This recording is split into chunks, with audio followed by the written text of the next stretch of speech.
I hate to interrupt that song. It puts me in such a lovely mood. It's a hell of a tune. It certainly is. I didn't realize, welcome to Norton and Friends. Oh, yeah.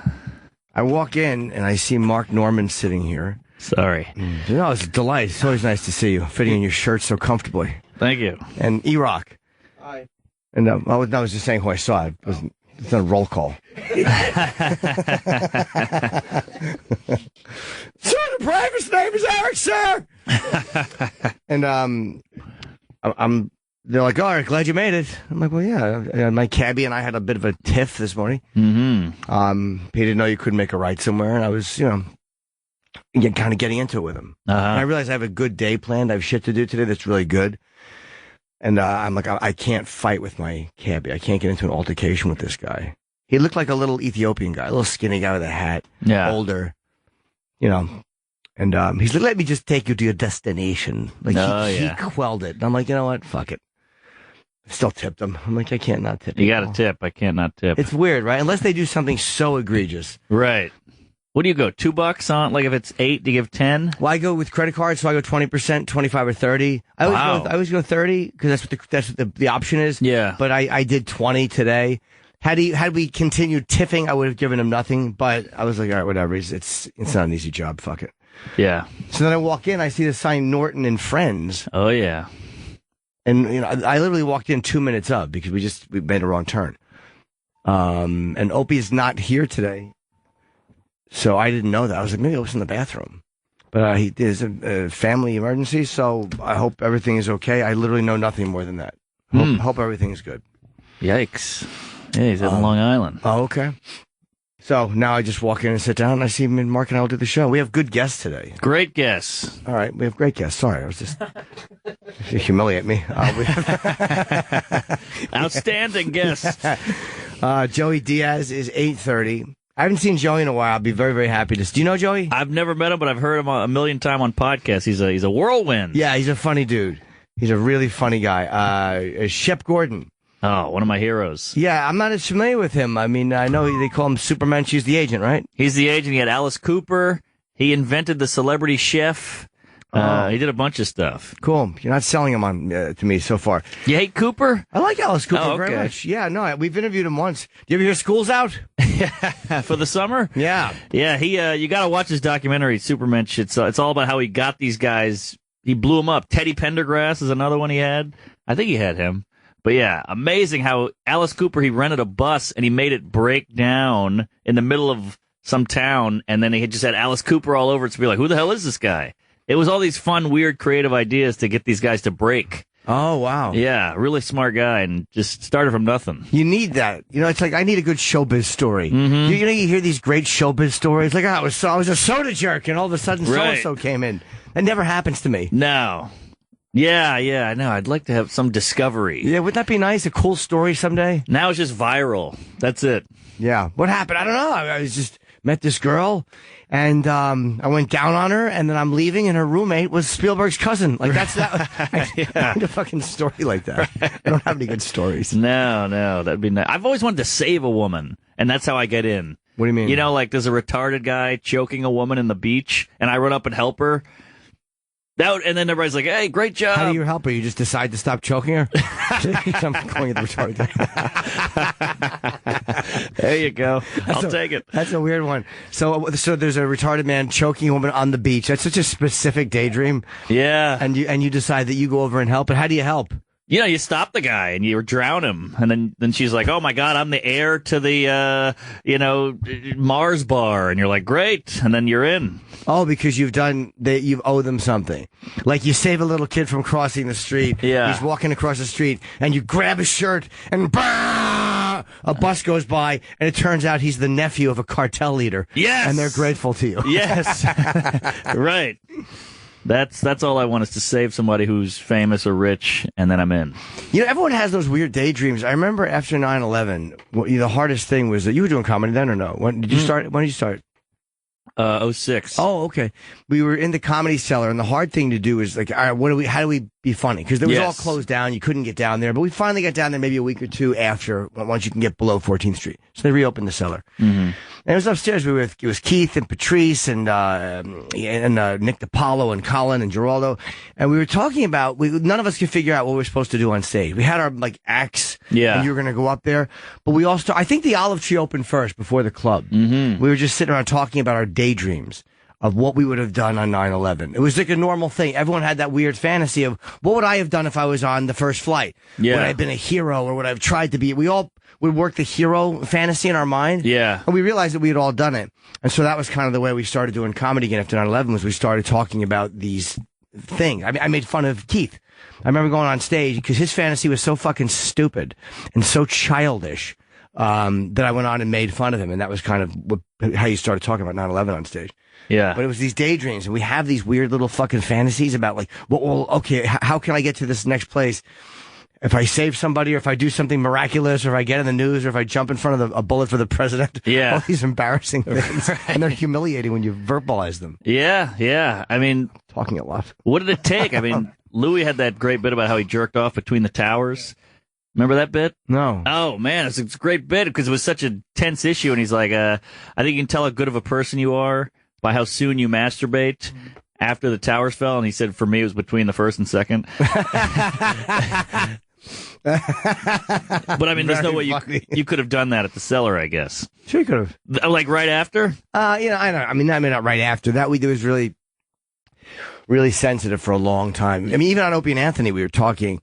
We weren't doing jokes for a couple of weeks, maybe even a month. Jesus. You were just taking phone calls from people. The way we started being funny on the radio again, or like being comfortable to be funny, was we started shitting on the song parodies that people were doing. Because people were doing these, you know what I mean? And freedom, these fucking awful song parodies.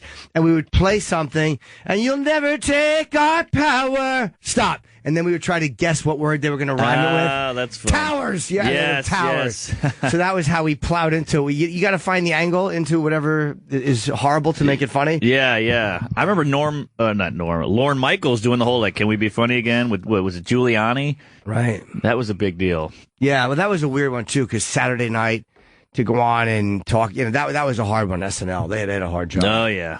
Being on radio is a little different because you could talk for a while serious, throw in an amusing aside. Yes, exactly. Didn't have to be hilarious, SNL Just had to be funny. Some tension breaker. A little tension breaker. I remember waking up on 9/11. I was still in college, and I was hungover. I was failing out of school. My dad hated me. I still lived at home, and I came downstairs, and I was like, I'm so hungover. My dad goes, something terrible has happened. I was like, oh, fuck. Who did I kill? What did I run over? And he's just like, look at the TV. And I looked and I was like, oh, thank God. Yeah. Because I thought it was me. You thought you did something wrong? Yeah. I thought I killed somebody or raped by my mom or whatever. Something terrible happened. That was how your mother told your father that she was pregnant? Yeah. Something terrible's happened inside my vagina. This retarded kid is coming.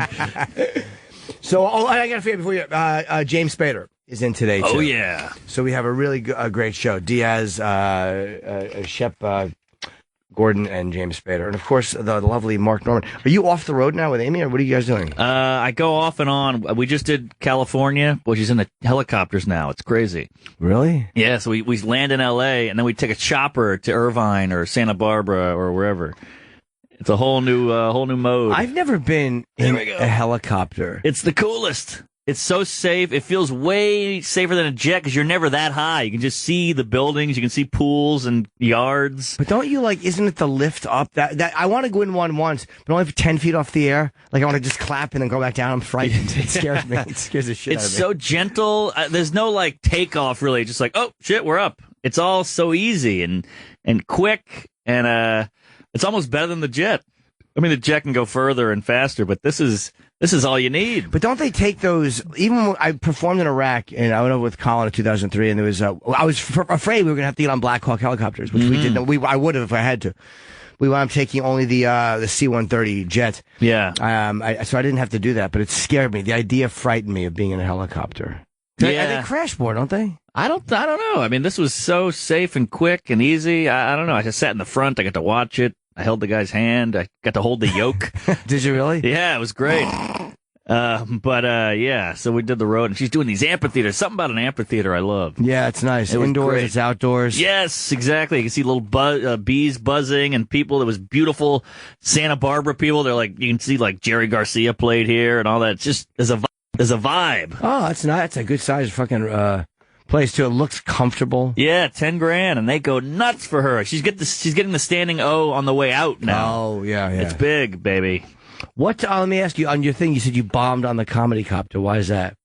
Oh, I was just a joke. I was saying I bombed so bad that they had to helicopter me out. Oh, okay. I thought you were saying that you fucking told a joke to the helicopter pilot and it got a 0. Oh, I was hoping that's what it was. I had a few of those too. Did you? Yeah, I had said something about pilot season, and he almost, No, jerked the wheel. You didn't. As a joke, ironically. Oh, Mark. I was being, right. You seem sober today. I'm sober. Yeah. I'm trying to drink less. It's not easy. Why?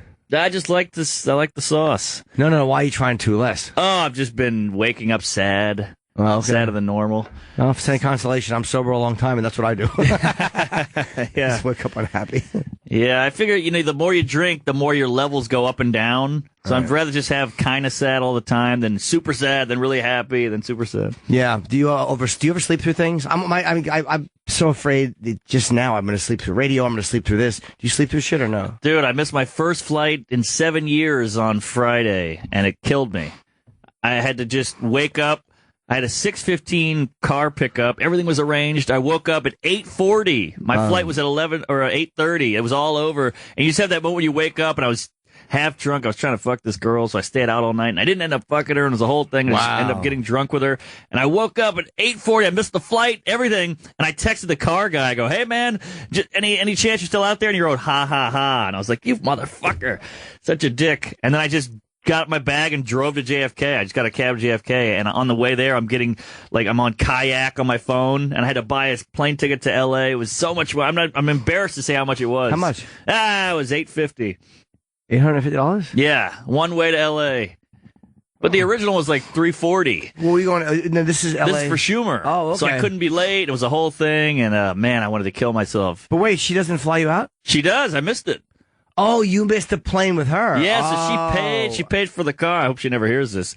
But yeah, it was brutal. I wanted to kill myself. And you wake up and you have all these thoughts like, should I text the travel guy? Should I text her? Should I text, what do I do? And then you also have that thought of like, fuck it, just go back to bed because you can't handle it. It's so overwhelming. Yeah, sure. So you really got to just like kick yourself in the ass and go. And just go. And you made it. I made it, but it wasn't. I had a middle seat in JetBlue, and just in the way back, and I hated myself. And it was all I earned it all. It was all punishment. Yeah. Did you go back with her or no? I did. No, she stayed there. She stayed there, but you had to come back. I had to come back, okay. But I didn't miss my flight that time. I'll tell you That's the worst. I don't think I've ever missed a flight. Knock wood. I'm sure I will someday. Yeah. It's a horrible feeling. It is. It's like when you're late for school, you're late for work, and you wake up, you're like, oh, fuck! Yes! Fuck! I'm like, I'm supposed to be there already. Yes, exactly. And you're starting to do these things with God, like, what if we turn back time, and how can we go back? And I don't even believe. Wouldn't that be nice if we could do that, the mistakes we could fix? I mean, all kidding aside, I hated that fucking song. You didn't even let me get it out. I knew you were going to say it. Yeah. Turn. That is the number one song stuck in my head in the shower. It comes in every time, and I hate it. Why? It just pops in. It's a terrible fucking song. I think that video got in my head when I was like still like jerking off a lot, Really? Yeah, it was Cher and fishnets, wasn't it? Yeah, I mean, but she was already fucking in her late 50s. I like that. Look at that. God, she's so gross. Such an awful song. The worst. What was the other one she did that was voice? The first one that was. You ready? I got it. If you believe in love after love. Life after life. Life after love. Life after love. That's it. I love after love. You can turn this. She's on a battleship. This stinks. Yeah, it's all these soldiers plowing her. It's fucking awful. Mm-hmm. If I believe in life after love is such a bad fucking song. So bad. And this song, you look back on like, all right, I kind of like that now. Right. I hated it then. Like, if you put on Blinded Me with Science when I was in high school, I wanted to cut your throat. Yeah. But now I'm like, yeah, all right. Yeah, it's cute. Well, blinding with science doesn't hurt. Yeah. Is that what it is? Blinded me? She blinded me with science. Yeah. What did you think it was? I didn't know. Bludgeoned? She bludgeoned me with science. Yeah. Yes. Hitting you with a beaker? No. But that was in Weird Science, right? I don't remember. It was just a video. She's alive. Thomas Dolby. Oh, wow. Good call. I saw it on the screen. Ah, damn. I love to take credit. Sometimes you get credit for being smart for something. Yeah. And you want it so badly. How'd you know that? And yes. You want to just say, I read it, a long time ago, but you can't lie. You ever do that with a joke? You say a joke, and the guy goes, wait, did you say brick house? And you go, yeah. And he goes, that's hilarious. And you're like, I didn't say brick house, but you go with it. Yeah, I mean, that's okay. As long as it's yours, it's fine. Yeah. You know, the worst is when they give you credit for a joke you didn't tell. Dude, that time on Tough Crowd when you said, I'm like, that was fucking Nick. Oh, that was That was Nick. Nick. Yeah. Cocksucker. I get that on stage all the time. You know, they're like, that one joke about the hat was amazing. I'm like, that was the feature. Yeah. Shit. It's very embarrassing. Yeah. And I usually just go, yeah, thanks. Took me a while to write it. Or when they quote you on the joke in your act you hate the most. I get that a lot, too. Uh-huh. That thing, like, I used to do a bit about the Sesame Street characters smoking pot. You know, Oof, yep. Oh, the guys would ring, they would swallow the phone. Yeah. You know, again, it's a long time ago, Mark. That doesn't sound like you at all. No, it was awful. All right. That was Fat Jimmy. Yeah, it was Fatso. It was Fatty. Fatty pig, fatty Jimmy. Little fat boy. We were talking, Travis was talking before, and I've said it a million times. You seen The British Office? Of course. That fucking, when they're making fun of Ricky Gervais's body. And he's like, what about him? Why don't you have a go at him? Fatty toad boy. Fucking, is there a better insult in that entire series than that? I don't think there's a better insult in any series Than fatty. fatty toad boy. It's so terrible. It's bad. It's unnecessary. Yeah, the guy's just standing there minding his beeswax. Yeah. What about, and it's such a mean thing to say. fatty toad boy. Oh, yeah. So unnecessary. So, I know we should, Lot going on. well, the front page is pretty, Is that double wiener? yeah. Damn. He is in deep trouble. He's really got an addiction. Yeah, he does. But I mean, he's like 15-year-old girl. Oh, is that right? Yeah. Good for him. Well, he's in deep shit. I don't, do we have the transcript of this one? Can't be that deep. He looks creepy in that fucking picture, man. Wow. He has to stop sending photos of him. You're not sexy. No. Well, he's kind of ripped, I guess. He's ripped, but his face is creepy. Yeah, he's got Adrian Brody. He's a little, he's got Adrian Brody with scurvy. Yeah, he has that kind of it's a sullen, cranky face. I hate the glistening water on him in the shower or the pool, wherever he is. That's a pool. I hate the glistening pool water on his fucking shoulders. It's really annoying me. Yeah. God, he is a creep. He really is. Is he, I mean, I don't keep up with the news. Is he out of office? Is that it? Is he still going? No, he's been out of office for a long time. It's the worst question I've ever heard. Is he still running? Yes. Yeah, he's out. Okay. Well, that's not that crazy a question. Ted Kennedy still got elected after his shenanigans, so I get it. But those were the different times when you could get away with that. They were, yeah. But this guy, he keeps getting away with it, and like, he had so many shots at redemption, and he keeps fucking it up. Yeah, he took a lot of shots, all right. And yeah, 15-year-old girl, like, dude, what a dope. Yeah. Like, dude, how do you think you're going to get away with that? So what is he doing for money now? I don't know, man. Oh, interesting. I understand. He's the dick pic to get. Sure, you get all caught up, you're chatting. You don't know no better. Yeah. What are you doing? Oh, hi. LOL. Maybe he didn't know she was 15. No, there's a thing where they think, because I've had that too, where you talk to somebody and you have to go, wait, how old? You have to make sure. And they tell you they're 18. You got to make sure someone's of age. But I think he did ask her. She said it. I think he knew. Damn. Otherwise, it wouldn't be. If you didn't know, it's not a big deal. Yeah. But you got to check in this day and age. If you're doubtful and if there's like a little ambiguity there, you better find out. That's bad. I don't think he sent any dick pictures, though. I think he was in his underpants. Just creepy. Yeah. Creepy, glistening shoulders. Also, his name's T-Dog. Well, but T-Dog, who's T-Dog? Is that her phone to him, or is that him talking to her? I thought he was saying, because it's Anthony, that was Tony Dog, like T-Dog. I don't know. Let's read this. Yeah. Who's who? Oh, is he the first one? I think so.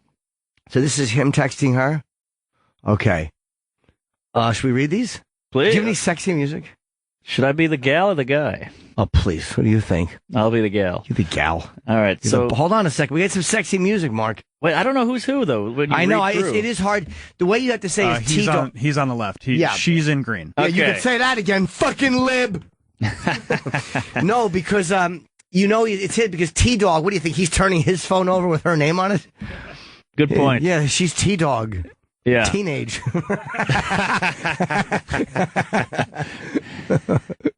All right, here we go. We're waiting for Travis to play some sexy music. Get it going, Travis. Do you believe? Oh my gosh, that's a bad song. So bad. Oh. I thought of you to Sam. Hard. Wait, what? What do you think about? Hold on a second. Paul's laughing. What? Am is am, right? Why do you say that? I thought of you to Sam. This AM. Oh. Where's the periods? Piece of garbage. Yeah, right? I thought of you to Sam. Hard. What'd you think about? It's embarrassing. Tell me. You can tell me anything. I like to feel that. Literally no one that I feel that is true about. What? That was weirdly worded. Or maybe I misread. Super clunky. I want to feel like I could tell you anything. Is there something I can do to help that? I feel that I can tell you anything, which is a rare feeling for me. What was that nickname joke? Carlos Danger? If it makes you reminisce, we don't have to. You could tell me anything. I'd like that. Would you like to call me something? Mine. Smooth. Walking home run citizen. I'd like to be yours. That's it. Oh, that was Piece of it? garbage. Everyone was getting big hard peckers. Way more. Oh, is Oh, that? there's way more. Oh, let's see. Oh, boy, we're going to be here all day. Oh, where? On the app, I highlighted down here. Oh, this probably is Kick, by the way. This is because of the R message. Oh, maybe it's the iPhone. I don't know. Oh, wow, read that. That's a good one in Well, I the can't see it, highlights. buddy. This is the one that got blurred out. Said I would bust that tight pussy. Oh, my God. Okay, let's go again. Can we read it? Let's see. Do we have them in a row or no? Let's see. Go to the bottom. Oh. Where is it? Right there. Sorry, man. I can't. He goes on to say that he Oh. would bust. I want to see it like in the text form. You don't have it? No, this is through an app. Ah. Oh, it's through an It's app. through an encrypted text app. Oh, he thinks it's slick? Yeah, I don't know how much I believe this one. Yeah. What do you mean? Because when you read it, it doesn't sound like the cornball Anthony Weiner shit that he has historically said. Maybe he's trying to be dominant or sexy. I don't know. Who It's knows? a real turn. Yeah, from let what me he see. Let usually me hold does. it. Go to where it is. Well, it starts with I would bust your I would bust that tight pussy. Yeah, I'd bust that tight And then it pussy. says- so hard and so often. I'd bust it so hard and so often you'd be limp for a week. Why would she be You'd limp? drop your baba.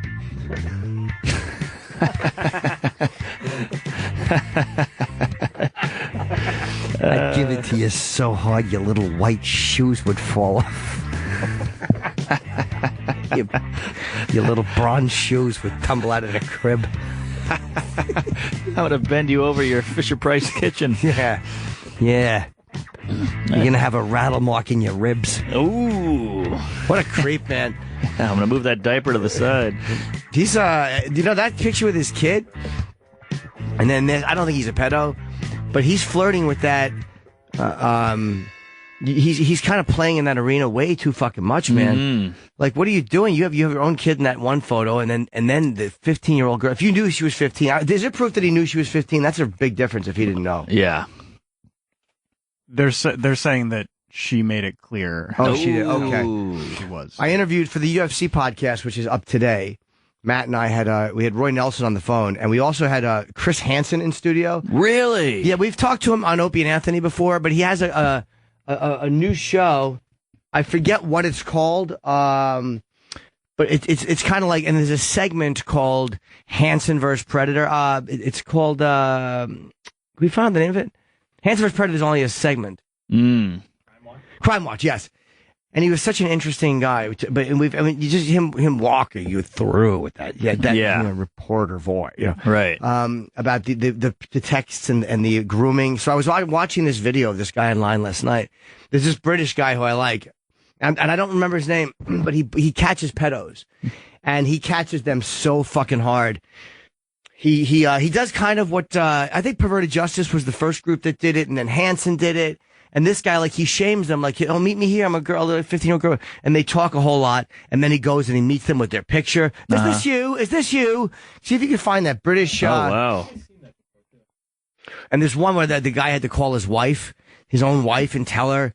and he like ruins these guys' lives. Damn. But Hanson told us about this one guy that showed up in Connecticut, and he's like, at times you feel bad for these guys. Some of them might have made a mistake or whatever, and their lives are ruined. But then he's like, what if you weren't here? What would have happened to these 14-year-old kids?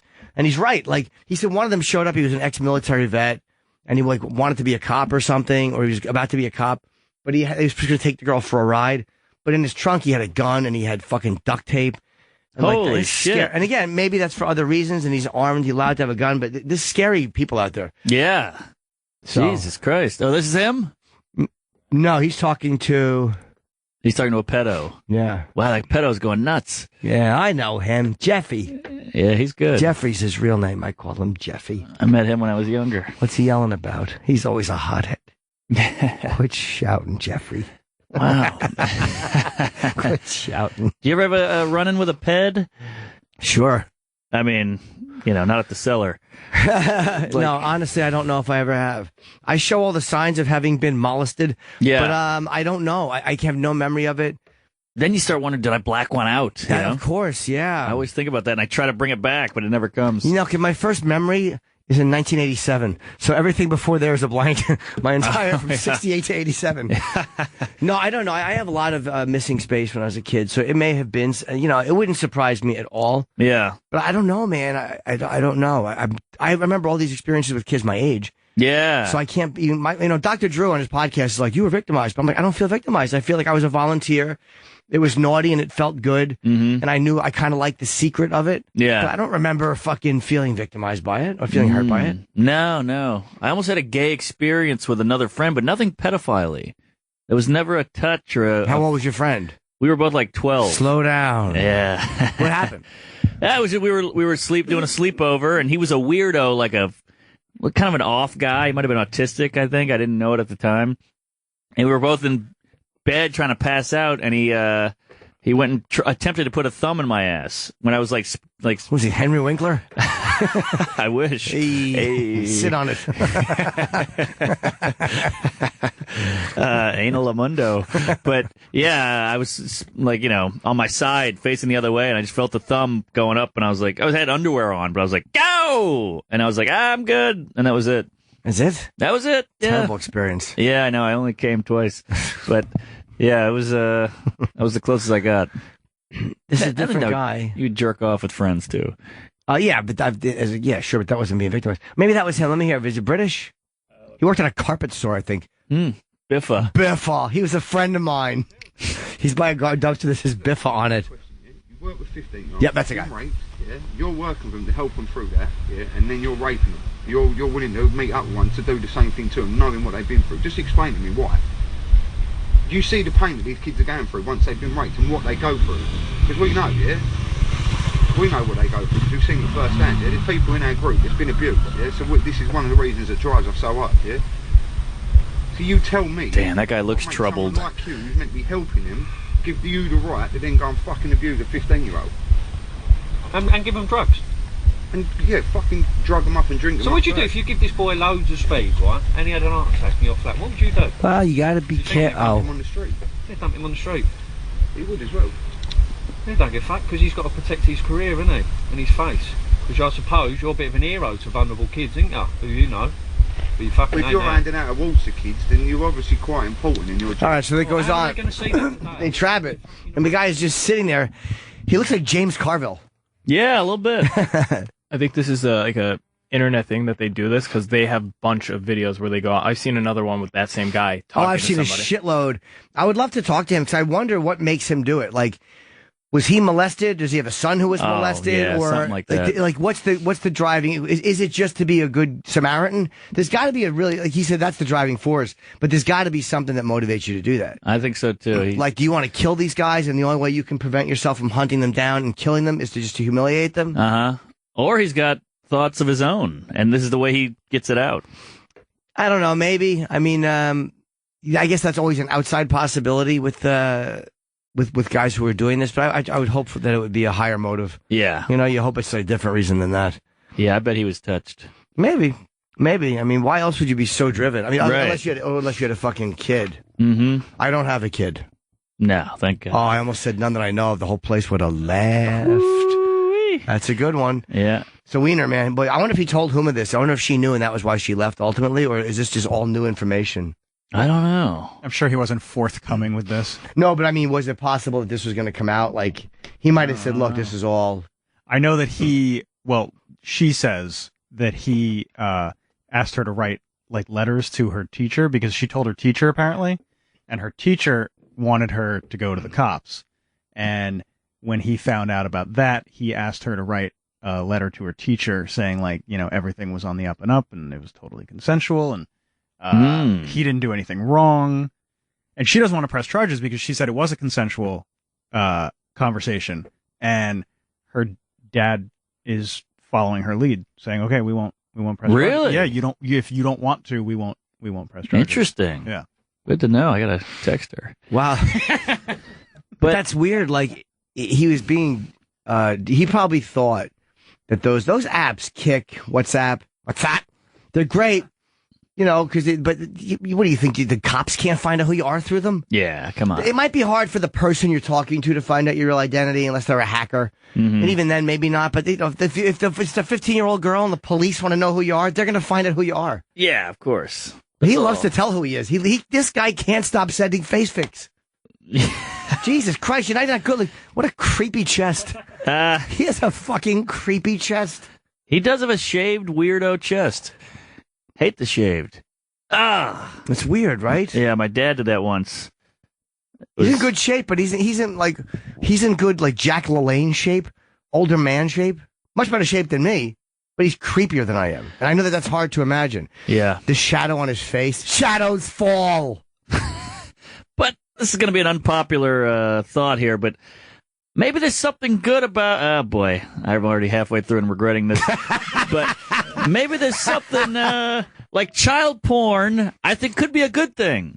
If it's We'll be right back after this. Hold on now. Oh, sorry. All right, you want more? There's more? Yeah, there's more. Because if you see a kid naked... If you're into kids, you're into kids. That's it. Okay, you're a pedophile, whatever. Your lips to God's ears. And then if you rub one out to this kid, you're good. You're off the streets. You get the jizz out, and you're okay. But I know what you're saying. And then the 15-year-old, you get the text out, and I mean, if it keeps leading to more shit, then you're fucked. But I think if it gets it out, you're going to be into the kids anyway. There's been times where porn, just watching regular porn, has stopped me from fucking or whatever because I just jerk off. Yes, I bet rapes have been stopped because of porn. But it also, it also fuels your addiction too. Like I mean, I'm for porn. I'm all for legalizing prostitution and all that shit. Sure, me too. But the reality is, you can't deny that porn does fuel sex addiction. It does. It is what it is. Alcohol is legal. That fuses, and it does. Yes. But I'm a volunteer. It's not forcing me, and I watch it. But it does make it. So, child porn, like, it's a weird line. Like, I think images that are not truly naked kids, but they're just kind of computer enhanced, are legal, even though they've tried to make, because technically it's not. Yeah. Because if you make that illegal, then all of a sudden you have to make every movie that depicts a dead person a murder. Right. You can't do that. So with porn, it's kind of weird. But these guys are, man, most of them, I think, use porn as a lead up to doing, and plus any porn that you have is victimizing a kid. If it's a kid, you're being victimized in the porn to begin with. Yeah, but that's the guy who made the porn. If it's already out there, it's out there. Yeah, but you can't. I know what you're saying, but that's one that's just.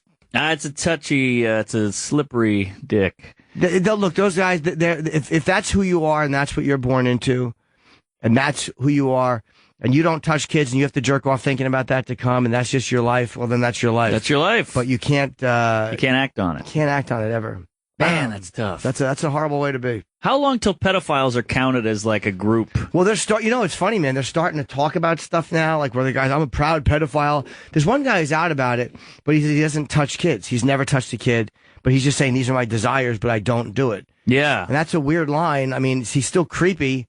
I think anyone that looks at kids, it's a demon I don't have, and I'm grateful that I hate the little fuckers. So glad. But I don't comprehend it. Like I don't understand I've looked at kids and just thought, like, how annoying. Yeah. Get away from me. I'm the same way. They're cute. They can be adorable. They say cute shit. Yeah, but it's 8 minutes and you're done. You're like, I got it.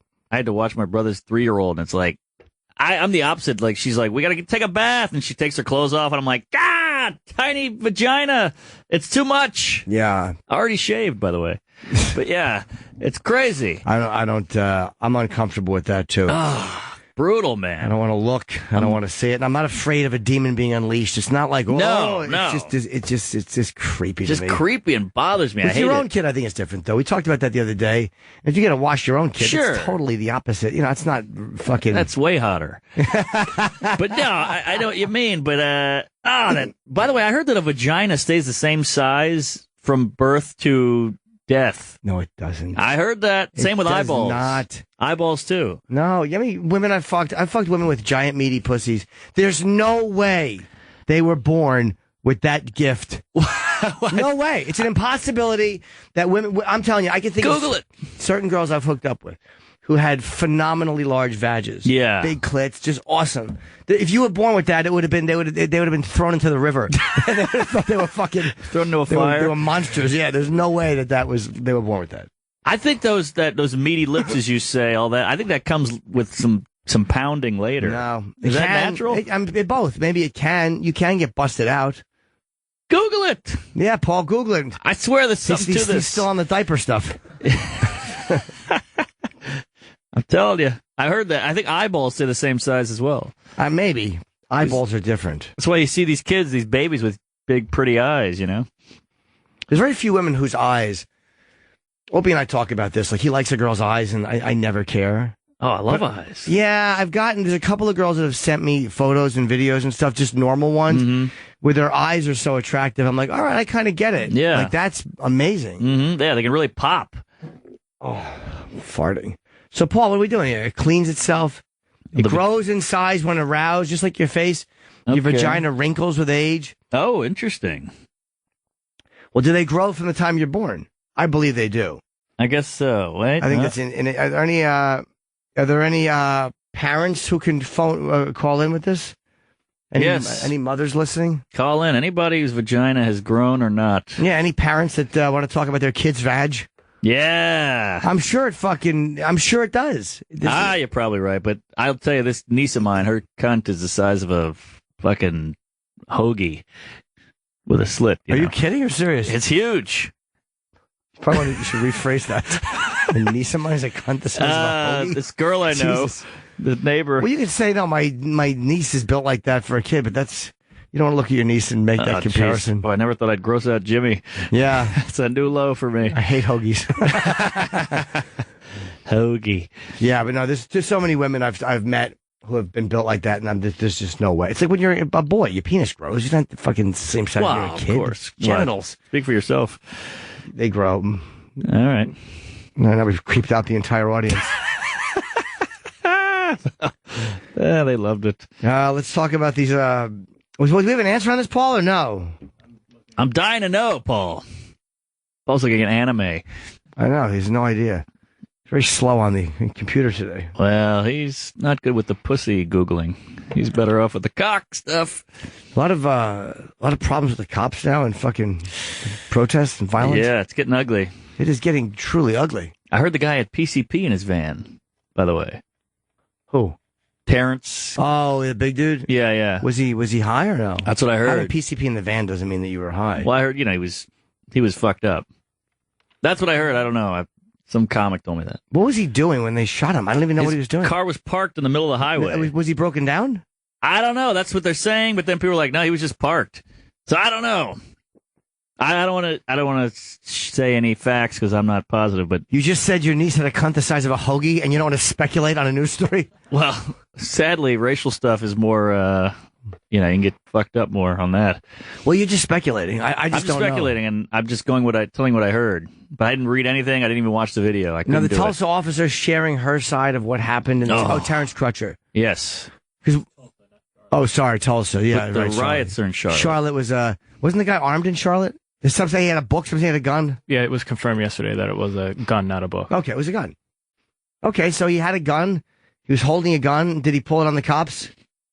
Like, what do people? I get the cops overreact sometimes. What do you want the cops to do if there's a gun? There was no gun. He did have a gun. He The did have a gun. Oklahoma guy didn't have a gun. Charlotte guy did. Oh, Charlotte. Sorry. I'm in the wrong city. Yeah. Wow, Charlotte guy had a gun. I heard a black cop shot him, too. Which is like, oh, thank God, Well, it takes the racial angle out of it, but it still puts Still, people are being murdered. the cops. People are still like the cops are fucked up because I think when you talk about black people and the cops, they don't always say it's white cops. They just say for them their relationship with the police is not good. And I've heard plenty of cops go, well, yeah, but they're not particularly easy on us. Sure. So I don't know. There's nothing coming out about it, I guess. Well, I haven't. It is only black men who are being shot. No one's ever going, hey, they keep saying black people, but it's like, no, it's really just black men. Right. No one's ever going, what about the women? If it's racism, why are they shooting the women? Yeah. I don't know. Something to think about. Okay. Police chief said during a news conference, cops were searching for a suspect Tuesday when they saw Scott Lamont. Oh, Keith Lamont Scott. That's Charlotte. Exit a vehicle with a handgun at an apartment complex on the city's northeast side. The officers gave loud, clear verbal commands, which were also heard by many of the witnesses. Oh, witnesses. They were instructing the subject, once he got out of the vehicle, to drop the weapon. He exited the vehicle armed with a handgun as the officers continued to yell at him to drop it. So that does not imply, pardon me, that it was on his person. It implies he was holding it. Oh, yeah. It said the officer shot because the man posed a threat. They're both black. The press is pointing out, but the only time the press points out black is when it's the victim is black. They'll only point out a black perp when the victim is black. They are the fucking worst, the press. The worst. The worst. They're so scared. They're so scared. But anyway, so it looks like a black cop shot a black guy. He was holding a gun. Yeah. I don't know what he was doing with it. I would never get, why do you get out of a car holding a gun? I know, right? Like, is there a reason for it? Were the cops chasing him? Or was he just, home from work and he forgot he had his gun next to his lunchbox? How do you what are you doing just holding your gun? Maybe he was going to donate it. Yeah, giving it to someone? Yeah.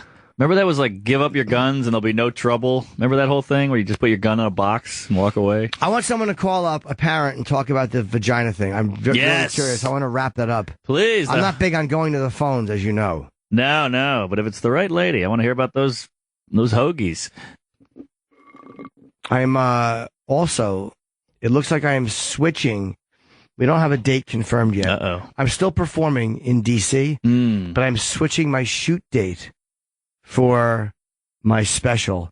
It looks like it's going to be, and I have to get an official announcement, but I'm just letting people in D.C. know. It looks like the shoot is going to be in November or very early December. Mm-hmm. Two reasons. One, when we went on sale, there was a problem with the Late Show. They didn't put it on sale at the right time. It was just, it was a very bizarre way it went up. But I've been really obsessed for the last month with the fact that I'm shooting a stand-up special. And I'm shooting it in October. The election's in November. And it's going to come out in February, I think, or March was when it was slated. Yeah. And we're going to have a new president. And I'm going to do a special. And I'm going to have no mention of our first female president or Donald Trump being the president. Interesting. It doesn't have to be a long hunk on them. Yeah. Doesn't have to be a long... Just want to address it. But to not have any fucking lines about it, even if it's 1 minute... Yeah. ...is going to seem dated and weird. And it's been bothering me a lot for quite a while. That I'm not going to have any... Cause I took all my Trump material out, which was fine. You got to do it because you're shooting. It was like 12 minutes of stuff. I'm fine taking it out. Why take that out? Because I don't want to, I'm shooting. So I didn't want to have it in the set because it's going to be dated. Is he running? See. You know what I mean? See. It's like... But if we're going to have the first female president or Donald Trump as president, to not mention it at the beginning of the... Right. It's the beginning. Yeah. So it's going to be relevant for at least 4 more years. Uh-huh. It's been driving me crazy. I'm like, just wait a month. But you got Hillary stuff. I have a couple lines, but not in my act now. I took all that stuff out. The topical stuff I have now is very, very vague. Uh-huh. A little reference to this and that or whatever, but not the specific stuff of the election. Yeah. I just want to have a couple lines on it. I don't need to have a 10-minute hunk. Because, people, don't give a fuck about topical politics. Yeah. No. But a line or two, just makes it seem more relevant. It seems very dated if you don't have anything. Sure. It's been driving me crazy. Yeah, you gotta why am I not shooting it just a month later in November? Right. Well, can't you just take the few lines you have, just put them in the beginning and then be done with it? No, because it's not just... If I was doing this 6 months ago, yeah. But it's coming out right after one of the most interesting elections we've ever had. Yeah. And the lines I have don't say that one's the president. They can't. Right. You can't say President Trump now. Yeah. Or President Clinton. And if you do it too vaguely, it just seems like, what are you doing? Mm-hmm. Like, can you imagine someone just talking about Barack Obama and just going, Barack Obama, and then saying some vague shit about before he got elected? You'd be like, what are you doing? It's President Obama. Yeah, I mean, remember Chris Rock had that 20-minute chunk on Barack Obama that was amazing. But it seems like, if it was coming out in November, if I had shot this in July, I was really supposed to shoot this in April. Mm-hmm. And now it's been pushed to October. But I'm like, just wait a month, stupid. It's been driving me fucking crazy. Yeah. So I am still coming down to D.C. I might just do an early show there. I don't know yet. But I'm going to shoot it in New York. Nice. I think I'm going to shoot it in New York. All right. And we have to, and we also knew, and there was one more little thing. I'm doing possibly an opening, and I may have to, there's some part of the opening that I desperately want to do that I may not be able to do before October 7th. I'm not sure. I know I'm being very vague. Push it I'll back. give you guys all details, but I just wanted to let people in D.C. know that. Yeah. But I feel a great sense of relief. All right. But once I have a new venue booked, I'll tell you. But I feel great relief. That's just been bothering me for a month now. How the fuck am I going to do this? Let's see. Do we have a caller saying that Mark we is do. raw? Of course. All right. Hey, it's a Dan. man. I want a woman who's measured her vagina all the way up. Hello, Dan. Hey guys, how you doing? Mark, you know an adult lady's vagina can have a baby come out of it, right? Uh-huh. I'm not talking about the hole, like the actual, what do you call it, the urethra? No, is that it? No, that's a penis. Shit. What do you call the The actual... birthing canal, the vagina. Yes. It's called vagina. I'm talking about the lips and whatnot. No. Yeah. All right. No. No. Basically, I'm putting my niece's vagina next to the door and I'm notching it when she grows.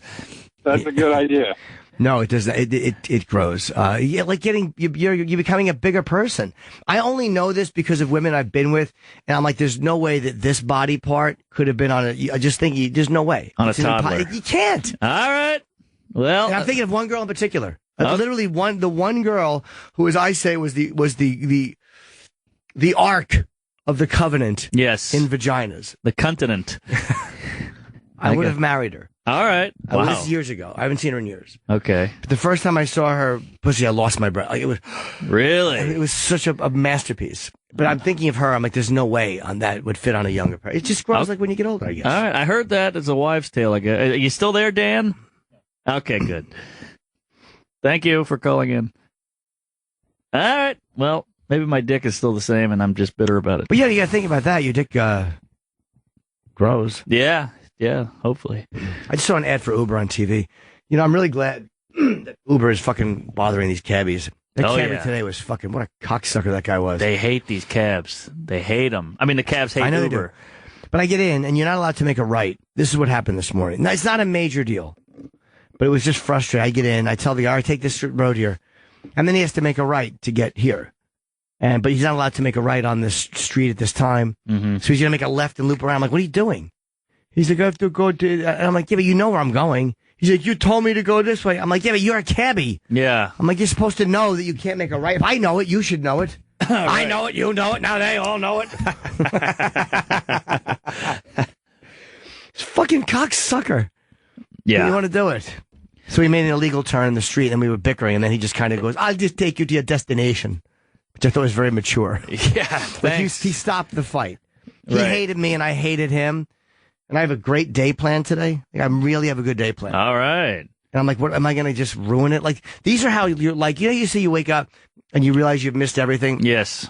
It's weird moments in your life that I'm like, again, we weren't getting physical. It wasn't even close to that.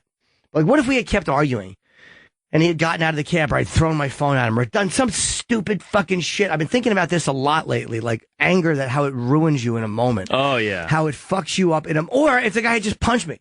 Say I had been arguing with the guy and we got out and he fucking punched me and he knocked my tooth out and I couldn't do what I have to do today. You Like, got to go to the dentist. That's the whole thing. It's a fucking life-changing experience, and you Yeah. could lose things or these little moments in your life that are going to be great that are ruined by one stupid explosive moment. Totally. And that fascinates me, people who've done that shit. I'm sure there's a lot of people out there who have wrecked great things. Yes. Not even wound up in jail. You know, not even that extreme, but just fucked up one moment of anger, said the wrong thing to a guy who becomes Steven Spielberg or a fucking, like a needless Yes. thing. Exactly. So I've been really mindful of that lately. I'm 48 years old. I can't afford to throw things in life away. Have you ever been in a fist fight? It's been so many years since I was a kid. No. Really? No, I've had no reason to. Yeah, I mean, it's... I'm a charmer. I'm one charming motherfucking pig. You're a lover, but it's always a bad idea. Usually, I mean, if you win the fight, you feel like an asshole. If you lose the fight, you feel like a piece of shit. It's never good, and you get nothing out of it. It's always better to just move on. And especially now, you get sued, and you gotta. It's like you get filmed now. It's all in your record. It goes viral. It's not worth it. Yeah, it's one of those weird, wow. Oh, you see that? He just broke his neck on a fucking parking curb. Wow. Because he got pushed. Just like that. It's over. Oh my God. His head is like, wow. His head is like almost off his shoulders. Yeah. That's exactly what happens. 1 inch to the left, 1 inch to the right, he's fine, but it can happen. We just watched a drunk guy, it's on Live Leak, drunk guy died after hitting his head on a stone during a fight. Two guys are tussling. They're arguing. Region of pushing soul. each other. And the guy trips the guy and knocks him down. And his head hits. Like, it looks like the thing that stops your car from going forward when you park. The parking, what are they called? Parking nub? Or what are parking strips at the end of a parking spot? We call them French fries in the skateboard world. What do you call that? And the guy's just not moving. Yeah. And they said he died. That's how it happens.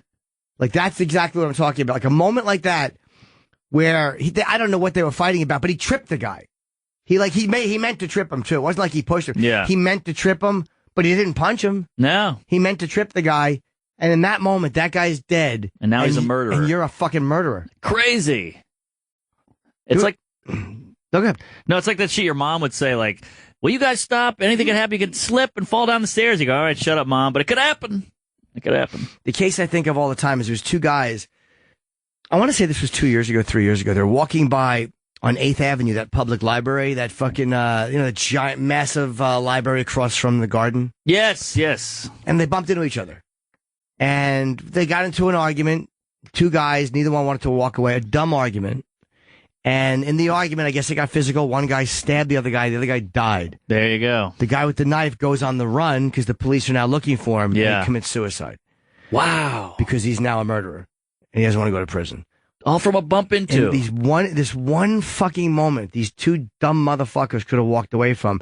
But the ego, it's so weird. The ego, man, how fucking scary it is to back down or to lose. Yeah. And how many things have been ruined because people don't want to lose. Totally. You know what I mean? Like, if you're standing there and a guy's menacing you, that's different. Yeah. If you have to defend yourself or whatever, that's totally different than these avoidable moments. I think about that all the time. You know, in like the old days, like the 1800s, they would have those duels. Yep. Can you imagine that? You wake up like, all right, today's the duel, and you just have to walk 10 paces, turn around and shoot? That happened all the time. Hamilton had like 12 duels. But your honor is so important that you can't back down. Very scary. It's crazy, yeah. Seth MacFarlane missed his flight. He was hungover. Missed his flight on 9/11. Was he hungover? Yeah. Oh, I didn't. We've interviewed him. I didn't know that's why he missed it. Yeah. He just woke up like, oh shit, in his cab. He's yelling at the cabbie, "Come on, you piece of shit! Get me there! Get me to JFK!" And he just couldn't get there. Or Logan, whatever it was. Yeah, we've talked to him about that, and that's him. I asked him. I think something about if every moment is different now, like because it's weird. Like you see things that. Wow, 10 famous people who dodged death on 9/11. Holy shit. Pardon me. Whoever's doing these clickbait things is pretty genius. Uh-huh. But some of these are interesting, and that's a cool list. Larry Silverstein. Okay, he was the property developer. Boy, if he's your first celebrity, this is not a good list. Yeah. Let's see who else. Oh, he's a buddy of mine. Michael LaMonaco. He's a chef. He worked at Windows on the World. And I did a segment with him. One of my he's now the head chef where he owns Porterhouse, which is a great steakhouse in the Time Warner building. And whenever I've done those little polls with like your favorite steakhouse, I'll always mention this. So one time I was doing a TV shoot for this show, and it was like a quote unquote celebrity thing where they take you around and we feed you a meal in your favorite restaurant and you interview the chef. It was a food show, and I forget who the host was. And I was one of the guys they asked to do it. All right. And, whatever. It was like, I was like, who do I want to feature in my segment? And I love this guy and I love this Porterhouse restaurant. It's awesome. So I'm like, I'll go there. Yeah.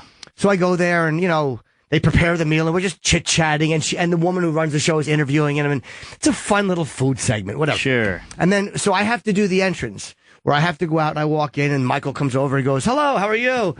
So we're in between shots, and outside, they're setting up the camera, and we just start talking about whatever it was we were talking about, how he started this, and I think he just goes, well, yeah, before I was working at Windows of the World. And I'm like, you worked at the fucking trade center? Were you there that day? He goes, yeah. And apparently, on the morning of, he was heading up to his office at 8:15, and at noon, the lens craft is located in the lobby. Oh, he had an appointment, sorry, to get his glasses repaired at noon. Mm-hmm. Pardon me, the lens crafters located in the lobby, but he decided to stop to see if he could get them repaired earlier. The delay of about 30 minutes probably saved his life. That's the only reason that Porterhouse exists, or that he's alive. Wow. I forgot the reason. I think we only talked for a minute. But he literally should have been upstairs and wasn't. Wow, I didn't realize. Okay. Gwyneth Paltrow. What? She should have died. How did she survive? A chance meeting between her and a total stranger. Her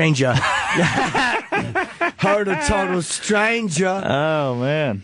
Saved Clark, probably saved Clark. Wait, both of them have been exercising. Paltrow was taking a yoga class, and Clark was rollerblading. When Clark was crossing the middle of the West Village Street, Paltrow was driving a Mercedes. Suddenly, Clark looked over and realized who was in the SUV. They stopped, and the two of them exchanged greetings. This small delay made Clark miss her train to the Center Building 2, where she worked. Oh, okay, that was Clark. Oh, all right, they got us Connection. on that one. Okay. Patty Austin. All right, I'm done. Let's go. Julie Stoffer, I don't know. Oh, she's cute. Ian Thorpe. Never heard of him. And how is Seth MacFarlane? Oh, they're going in order. He might be Jim number Pierce. uno. Mark Wahlberg, okay.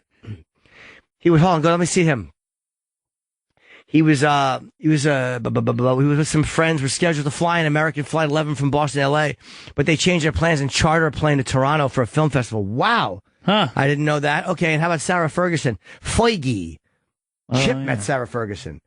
I got a picture with her, and Chip got a picture with the Duchess. It's not a good picture. Also met Susan Boyle. Wow. My mother's a big fan. The Duchess of York was on New York on 9/11. She was in the NBC studios being interviewed by Lauer when the first plane hit. He recalled that Patrol's director that the plane hit the center, and they'd be cutting away from the interview with Ferguson's charity Chances for Children was located on the 101st floor of that building. She was scheduled to be in the building with the charity, but was running late. None of the employees were trapped in the building, but 700 of Cantor Fitzgerald, who they had provided the free space, were killed in the aftermath. Wow. And then Seth MacFarlane. Wow, I didn't realize that. Okay. Mm-hmm. How about we didn't that? even go down a 9/11 rabbit hole, but yeah, why the hell not? You don't realize Michael LaMonaco. Yeah, such a nice guy too. I should ask. I didn't ask him details about that, but I really wonder how your perspective changes. Yeah. Like, everyone says, like, well, I could have just, like, if there's a car accident, well, a minute later, and I would have been. We've talked about this. I'm sorry if I'm repeating myself. I just think of this stuff. But you never know how things would have turned out. But you know exactly what would have happened on that plane. There's no way you would not have died. Of course, that's it. Does every day do you wake up going like, wow, I should be dead technically, so everything is great? Right. Everything is great. But the problem is when they get all weird and spiritual, like, I was meant to stay so I could make American Dad. You're like, oh, shut the fuck up. Yeah, because that implies that you're somehow a higher purpose than those people who died. Right. Ooh, and good point. I don't really, did God save you or the universe save you? Yeah. But that 9-year-old kid had done his life's work? Uh-huh. But you who have lived 58 uneventful years. Yeah. You haven't gotten much done in 58 years. Exactly. But the universe decided that you had more to get done. Yeah. Shut up. Fergie. Luck of the draw. Yeah. Motherfucker. Yeah, when I was in college, I tore my sack on a fence, and the doctor said... How'd you tear your sack on a fence? I was at a... That should never be the opening of a story. That should be the point of one. That's an old proverb. Yeah, I was at a party, and I started making out with this fatty, and we're going out on the couch, and this guy comes up, he's like, hey, that's my girl. And I was like, well, she's making out with me. And he's like, Ricky, Bobby, Billy, Jim. And the 6 guys appear with white hats and, frat guys, tucked in polos. And they're like, outside now. I was like, all right, let's go. So we go outside, and I see all these guys. I'm like, there's no way I'm winning this. So I just jump the fence immediately. and it's like a wrought iron fence with the spikes on the top. Right. And I just swing one leg over, and I lost balance, and I just sat on it. I just straddled the fence. And then I slowly rolled the rest of the way over, and I'm hanging there by my jeans. And it was just so, they're all laughing at me. And I was, they didn't beat you while you were hanging? No, I was on the other side of the fence, and they were just like, look at this, what an idiot. And I just hang, and then my jeans eventually rip, and I fell, and I hit the ground, and they're laughing, the whole party's laughing at me, and I just picked up my pants and ran home. Oh, wow. And I was so drunk, I don't remember much, but I woke up, my alarm was going off, it's like, shit, I have to go to work, so I changed pants, and I felt the stinging the whole time downtown. So I get to the restaurant where I worked, I look at my genitals, sack torn. The skin was black. My sack was black because the skin was dead. Sack is black. He tore a sack. He got drunk and fell on his back. Down, out. Down, out. Yakety yak. Sack is black. So yeah, I got the black sack, and I saw a ball. I saw a testicle. It's great. It looks like a peach pit, by the way. And so I told my manager, I was like, I was like, I gotta go to the hospital. And he goes, look, you always try to get out of work. You're not going anywhere. And I was like, come here. And I showed him in the stall, and he goes, get the fuck out of here. He was a non-vet. He had a mustache, and he was like, get the hell out of here. You're lucky you didn't get infected. I know. So I go to the hospital, 3-hour wait, mind you. And I finally show the guy, and he's like, Jesus Christ. If you would have come in an hour later, you would have lost the ball. And I was like, thank God. And they had to sew me up. It was pretty embarrassing. I had to wear a jockstrap for a month. Well, and get the stitches out. At least we ended on a happy note. Your balls were saved. Thank the good Lord. Still got them. We have a great show today, I think. I hope. We just kind of, I didn't realize it would be Norton and Friends today. I, of course, would have had a young, creepy, fairly uneventful Sam Roberts with me if I would have known, but I didn't know. Right. I literally just came in. Hopefully, I hope everything's okay with Opie. We always, joke like, hey, Opie's not here today, he died. But I mean, like, whatever it is with the family, I hope it's good. Yeah, we're doing this talk about bumping into somebody and getting stabbed. You never know. You never know. So we have Joey Diaz coming in a little while. The fucking hilarious Joey Diaz. And we got, Shep Gordon coming in. They call me Supermensch is available now, supermensch.com. And then James Spader at 10:15. Yeah, less than zero. Yeah, oh my God, yeah. So what do you attribute your success to? Well, when you look at a role, do you know how you're going to do it? Or do you just kind of get into it as it goes on? You think? Well, when you were a kid, did you want to be an actor? Did you want to do something else? Travis, you got any James Spader questions? No, I think you've covered everything. Fucking home run. Get that technology. Still not a thing.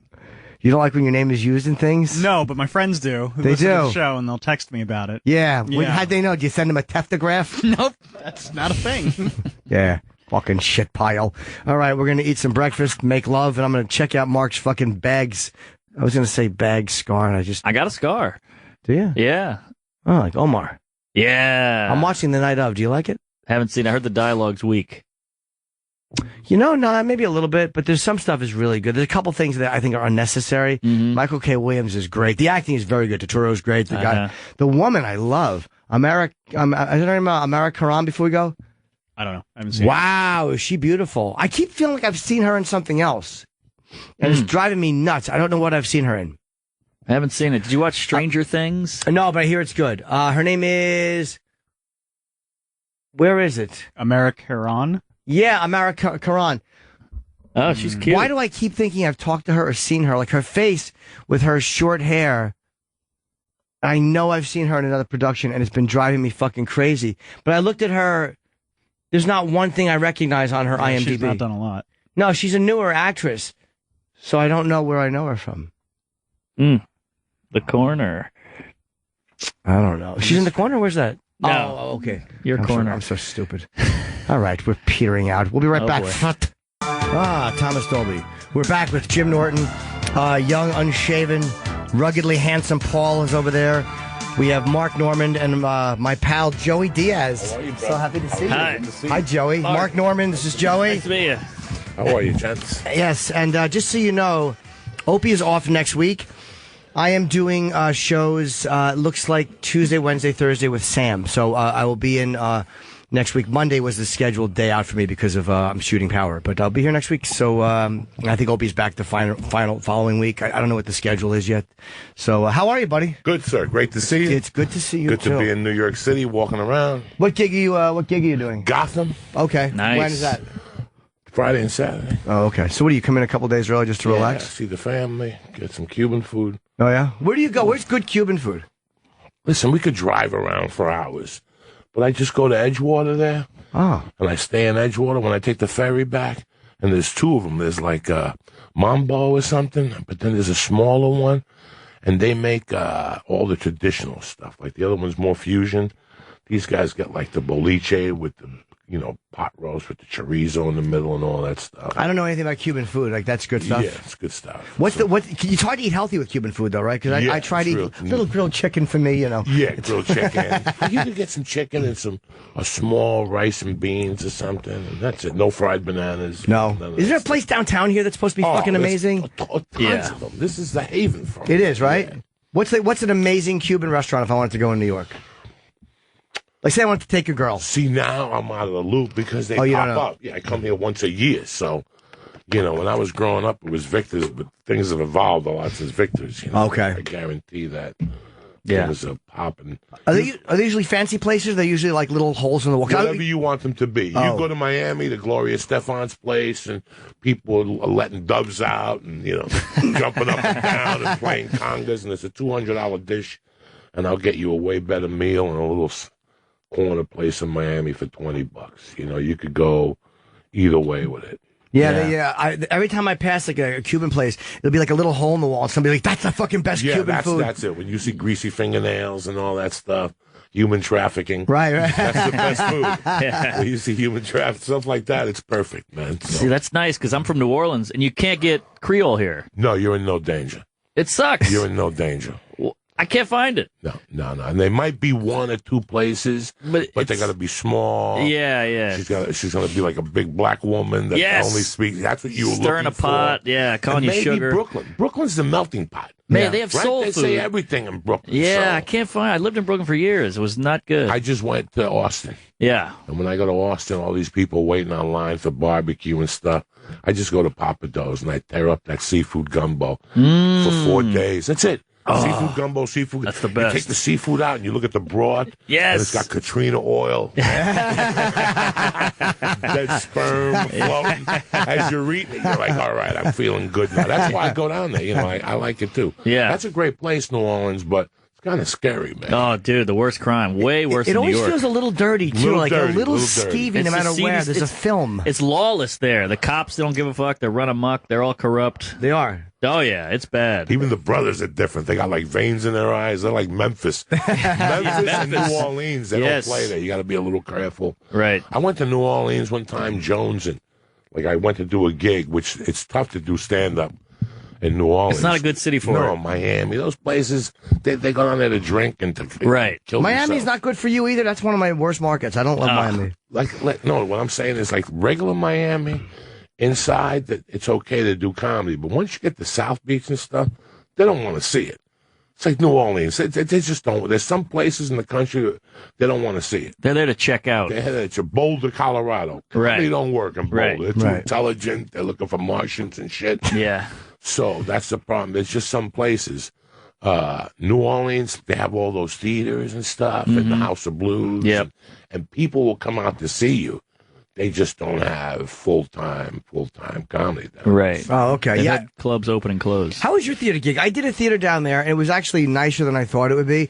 But I've done very few gigs in there. How you went home? I just did one, but I'm from there, so the high school friends came out, the family came out, so that helped. But without that, I'd be fucked. Were they nice? Did they enjoy you? They were great. They were great, but okay. they're not comedy savvy. It's not like a city that grew up with comedy, with Right. stand-up. We have Ellen. That's our big claim to fame. Is she from New Orleans? Yeah. Oh, I didn't know that. Yeah. So, where were you raised, Joey? Up the corner. You were in New York. Oh, I didn't. 205 West 88. I didn't realize When I that. came from Cuba, Okay. we were on 205 West 88 Street. I went to PS 166. And then my mom always had a bar in Union City, New Jersey, right across the tunnel. So eventually, she had to keep coming back here to get me out of trouble and stuff. So we just bought a house in North Bergen. Right over the thing. What do you think about the commercial flights opening to Cuba? I want to go. I really want to go. You know, man, I just talked to my aunt. She went yesterday. She got back yesterday, and I talked to her when I landed. And she says, you know, you got to give it some time now. It's just got, they dove down there, and the food's really bad. They're drinking water out of bottles, and you get sick from the water. Mm-hmm. You know, I mean. What do you mean? They've rushed it to try to get it ready? It's just they weren't. I guess the tourist scene opened up really fast or something. Sure. With the Airbnb, what do you call it? Airbnb. Yeah. Right. And all that stuff. So food's not good. She said this is her last time. That was it. That's Wow. a bummer. We've gentrified Cuba. No, not yet. Not no, yet. but- Not yet. Not Okay. yet. I want to go though, but the people say, "Well, you're gonna wreck it with all these Starbucks and things." But yeah, that's easy to say if you live with Starbucks. But if you live with cars in the 1950s, they might like a Starbucks. They in might Cuba. like a Starbucks. They might like a That's nice true. mall, and you know, we act like that these are terrible things. And it's like, well, keep them the way they are, and they may go, "No, fuck you. We would like a nice coffee place with a latte in it. What's wrong with that?" Yeah. Keep half the city and then burn down the rest of it. And, you know, what's half the pay? You know, that ocean air with that sea and stuff's got to do stuff to you. No, it's beautiful. But you got to hand it to the Cubans with those cars, dog. Yeah. They do wonders with with duct tape. They're like my in-laws in Tennessee. They could build a house with duct tape, my friend. Are Yeah. they all old? They're all old cars. How come they don't have new cars from other countries though, like new Japanese cars? I guess the embargo, maybe. I don't know. You know, interesting side note. And I think I told you this before, Jimmy.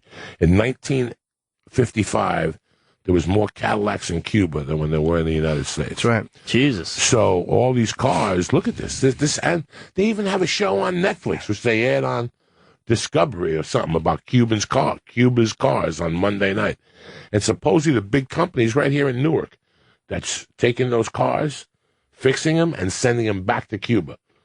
So they're taking the cars out of Cuba. Some company right here in Jersey. I read about it. The Times or something a couple months back, and they bring them back, do as much as they can to them, Yeah. and then ship them back just to keep them on the roads. I'm surprised Leno hasn't gone over there and done something with his car show. He's such a car nut. He's such a car nut. He'll find something there that he wasn't expecting. You know, that the whole place is old cars. There's got to be one there that he can't That's true. get his hands on.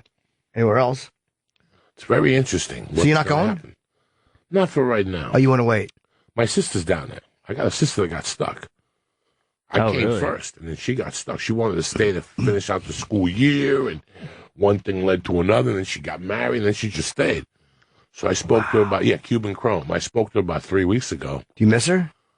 I haven't seen her since I was 3. wow. That's okay. So I keep in touch with her, and I said to her, do you want to come here for a month? Do you want me to sponsor you? And she was like, I don't want to go nowhere at this point. Like, she's set in her ways. Yeah, she's home. So I'm going to put her together. I got to keep calling her. I'm going to put her together to fly up. And I mean, for me to go down there, it's going to be hard. It's easier for her to come up. You know? Why do you think she doesn't want to come and visit? Like, why wouldn't somebody want to visit? Do you think she's afraid she'll regret not coming? At this point, you know, who the hell knows what she's thinking anymore? I think she feels like she's old, that it would be hard for her. I don't know. You know, it was always, my mom left and always kept in touch with her and sent money, and we tried to get attorneys to get her out. Then in the process of everything, my mom died. How many years ago? 79. So if I was 16, my sister was 24 or something. So she always felt like she didn't know for a year. We couldn't tell them because my grandma was sick and she was dying, so they didn't want to hit her with the news. So my sister's got these weird feelings, like that maybe she was abandoned, but she wasn't abandoned. You know, I always say to her, you had it better than I did because I got to meet her and hang out with her for a long time. And, you know, she just left, you know, like my mom. So there's always those feelings. Maybe she doesn't want to come back, but I'm going to get to see her eventually. Either I go down. If I go down, Jimmy, I'll take you with me. We'll do the camera. Dude, we'll tape the hookers, the whole thing. You should go down though, man, because I'm gonna go getting down. her up there, because she has weird feelings, you might never get her up here. Yeah, I'm you could trying shoot down there for a weekend. You could literally hop on a plane and be down there for 3 days. Passport. Stuff. You don't have a passport? No, Why is it hard? because I got the felonies and stuff. I got in trouble when I was in college. I think we've talked about that. My memory is just shit. I have a terrible memory. No. So I've been trying. And to top it all off, I have a warrant in Seattle that they will not let go from 1995 because I didn't go to anger management class. So they have a felony warrant, which they won't extradite. I could do helium in Portland. They won't extradite. You can't go to Seattle. But I can't go to Seattle. So they're stopping that whole passport thing. You can't go to Washington State at all. Can't go to Washington State. So what do they want to do? They want me to go up there, turn myself in, go through the process. I ain't got a week. I don't have a week to turn myself in. But you're not going to be put in jail for it. No. They just want me to go handle it and whatever. So I'm thinking about just... Can't you get a lawyer to do that for you? Or I had an attorney for a while. We were trying to get the whole thing done, and they were like set on like 2 more years. I mean, it was just crazy. Like, I haven't lived there. Just leave it the hell alone. This was 19. I got into a fight at a comedy club. A kid was heckling. They got thrown out. They wanted their money back. He reached across and smacked Ron Reed in the face. Wow. Who's Ron Reed? I don't know. Ron Reed was the manager there. He weighs probably 85 pounds with glasses. Looks like John Lennon, lost a bunch of weight. You know, what was the motivation of these 3 kids smacking Ron Reed? Yeah. And I just, sometimes people deserve to get smacked. But I stood there and I'm like, Ron's 50. He smokes dope all day. His hair's somewhat, you know, and these guys just reached over. So I pulled one of the guys and it got ugly. And then I was supposed to go to, they gave me probation. Everything was cool. And then I was supposed to go to anger management. I moved to L.A. It was Saturday mornings at 9. Yeah. $40. You're crazy. I'm not going nowhere Saturday mornings. I didn't think they were going to do nothing. They put out a warrant. Wow. So, but damn. nobody arrest me. Like, nah. But could you take the class now and just do it and then get it Yeah, out of maybe by now they probably have anger management online. Who the hell knows? Right, No, but could you take the anger management and get them to drop the warrant? Get Maybe them to drop the warrant. Yeah. Why don't you do that and then I'm just trying, but it was too hard. They were getting the paperwork. I mean, the case is so old. Right. That's what the other thing was, that the case was so old. This is a great web series, though. You go on anger management after 40 years or whatever, you know? You in there, that'd be hilarious. Yeah, it would be 20 years later because you want to go to this series. You want to go to Cuba. Good call, Mark. You want to go to Cuba to see your sister, but you can't get a passport because you defended a comedy club guy one time by smacking some guy and then didn't take your anger management because you were too high. That's a great fucking. That's a great story. That was basically it. Like, I would get up on Saturdays, I'd be hungover, and then $40. Yeah. So I'm minus $40 already going into a Saturday. Right. Have you ever gone to one of those classes? No, I probably should actually. It's got to be like, I've been to a birthing class. Like when my wife had to have the baby, you go to those things. I equate it to something like that. Yeah. You're just sitting there wanting to shoot yourself. I had to do it for driving school. Oh. And it's brutal. You're just in there with a bunch of sad people. It's like in a community college on Saturday. Driving school. Yeah, like for having felonies or whatever you call it when driving. So they go, all right, well, you can get it waived if you go to driving class. Well, now they just have it online. I know. You This go is the online. early LA, you get a 2000s. ticket, you go online, a couple days on it, and you're Yeah. done. I finished college online. I took my last year off and finished online. It was the easiest thing I've ever done. How do they know you're not cheating? Oh, I cheated. Oh. They don't know. I mean, how do they know? I had the book open. I'm taking the test with the textbook open. I guess they feel you're cheating yourself. Am I right or wrong, Joey? Cheating themselves as an education. I guess you're right. I was in Bed-Stuy, just online class. Yeah, I probably would have done the same thing. How long have you been up here from New Orleans? About 9-10 years. You miss it down there still? I do. I have a love-hate with the city, just because the city is great. The food's amazing, the jazz, all that, the architecture, but it sucks you in. There's no ambition there. It pulls it all away. All my friends are like line cooks now and mechanics. And if you have like a dream, they call you a fag. You know? So I had to get out. And even when I go back, I can want to feel be it. a lawyer. Faggot! Yeah, right. Lawyer's okay. That's unreasonable. Right, but yeah, when I told them I want to do stand-up, and they said, "What?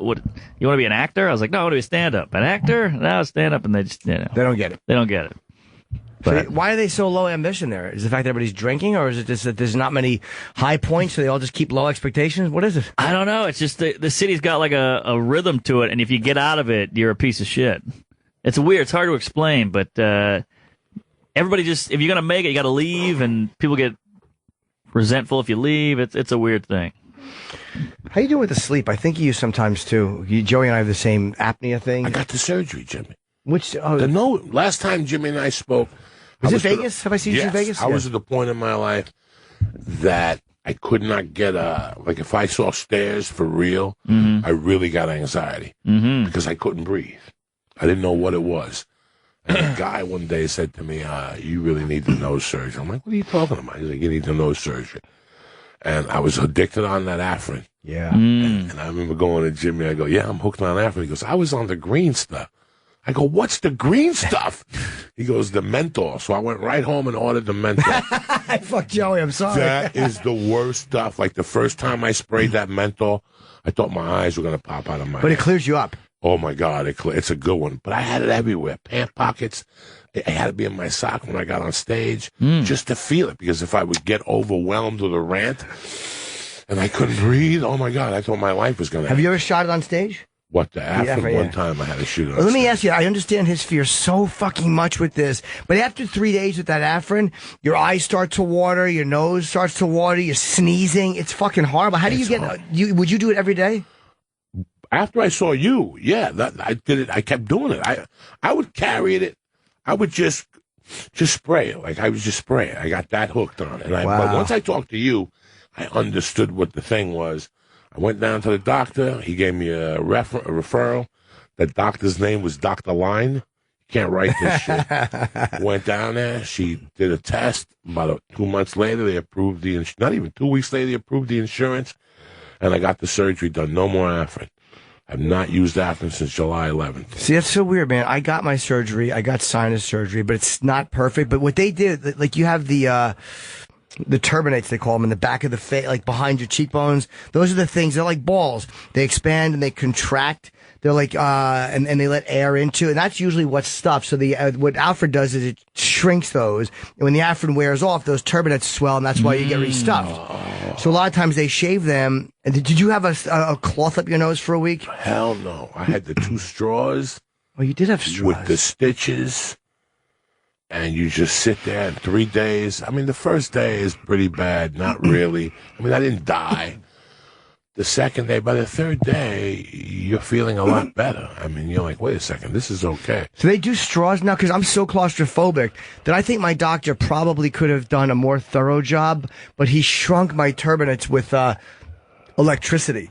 They like fucking put something in them and they shock them and it shrinks them. But he goes, what happens is if you shave them too much, you get hollow nose, they call it. Like you ever breathe through your mouth like... That's what it would feel like breathing through your nose all the time. Like you need that little push and pull of this stuff in your nose. But so you got it. You're sleeping better. Do you have no more apnea? I still have. You do. I fell asleep on the plane yesterday, 2-3 hours.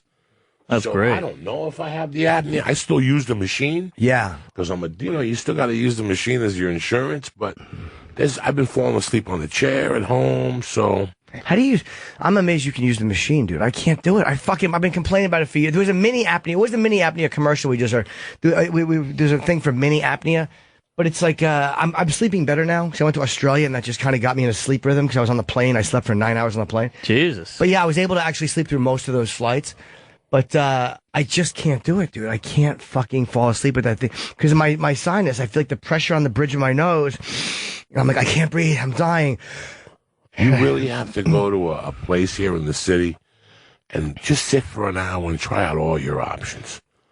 There's got to be a hose for you, something you put in your nose. I mean, it's 2017. There's a machine the size of your wallet. There's got to be stuff going on. I just saw something else. You're right. There was something that they were talking about apnea now. It's like a clip or something. What about that sleep right? Breathe right? Yeah. Breathe right. I do. I use it every night.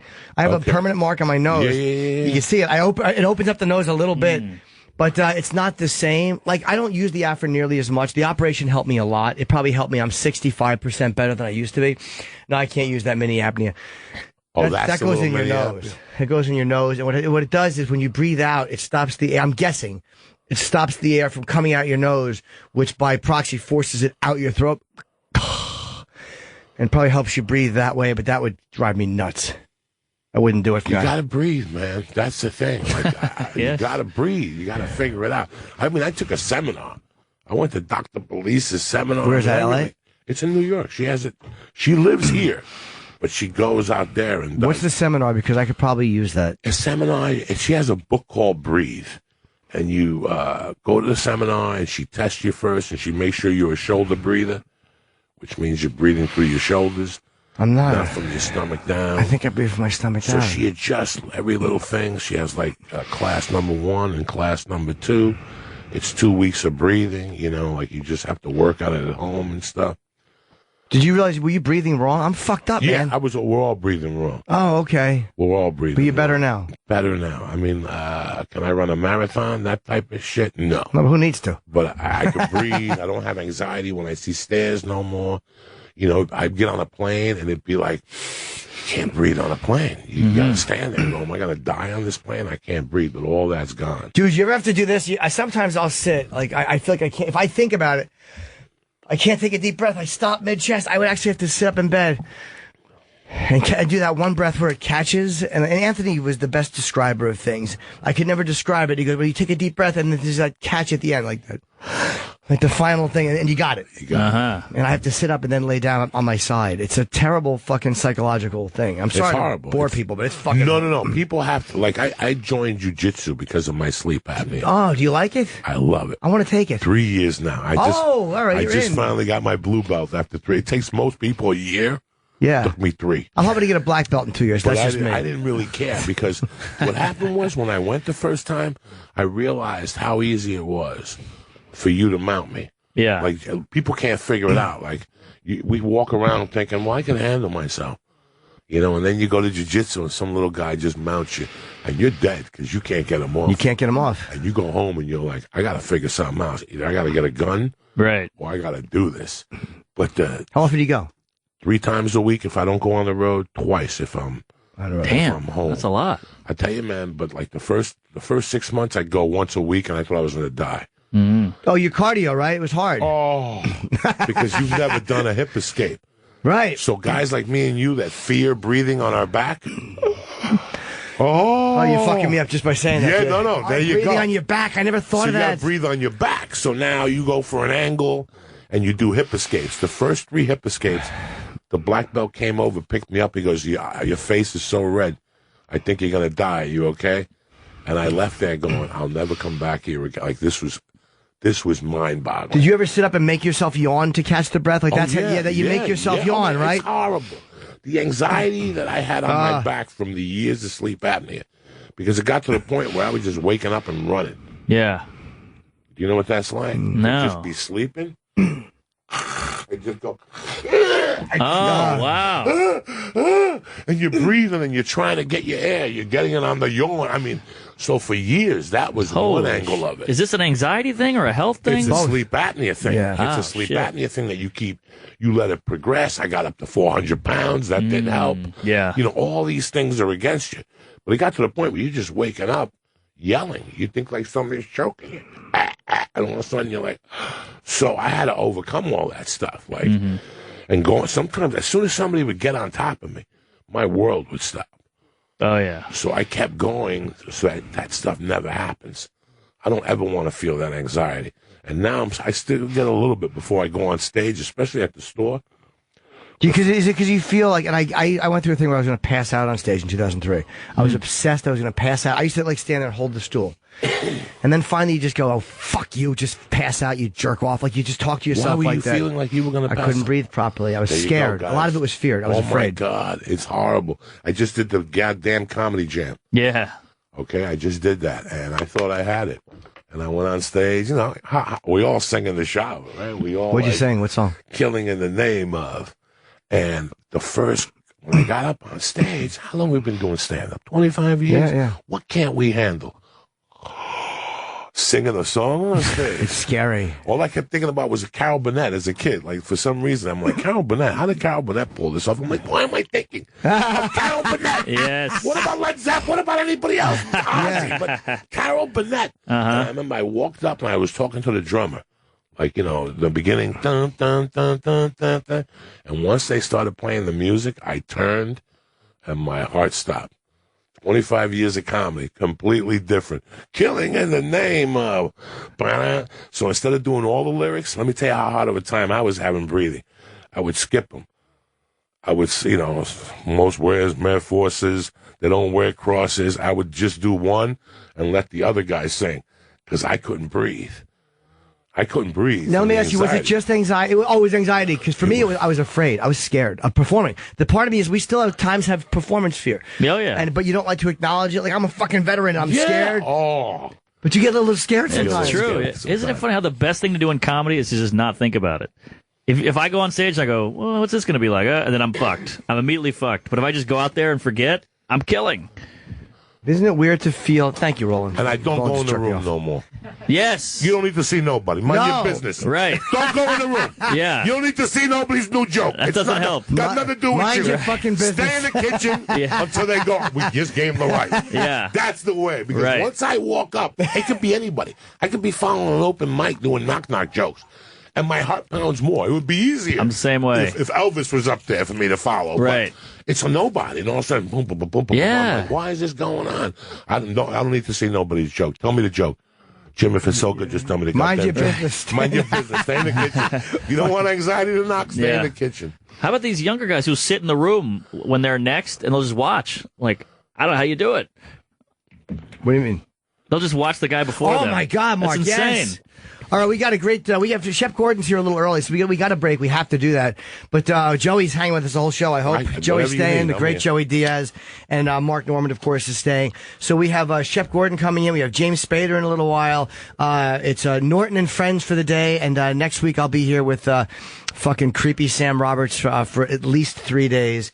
And we'll be right back after this, unless we. Oh shit, Mark! Let's plug everybody's gigs. I'm sorry, Joey. Where are you going to be? You're at Gotham Comedy. Friday, Saturday, 2 shows, 8 and 10. If you haven't seen Joey on stage, he is a fucking hilarious animal. I'm sure you know who Joey Diaz is, but go and see him. He's a great comedian. And Mark, you're going to be where? Going to be in Madison, Wisconsin all weekend, the Comic Club on State, one of my favorites. Then Hilarities in Cleveland, and then Punchline San Francisco in October. Okay, I'm heading up to.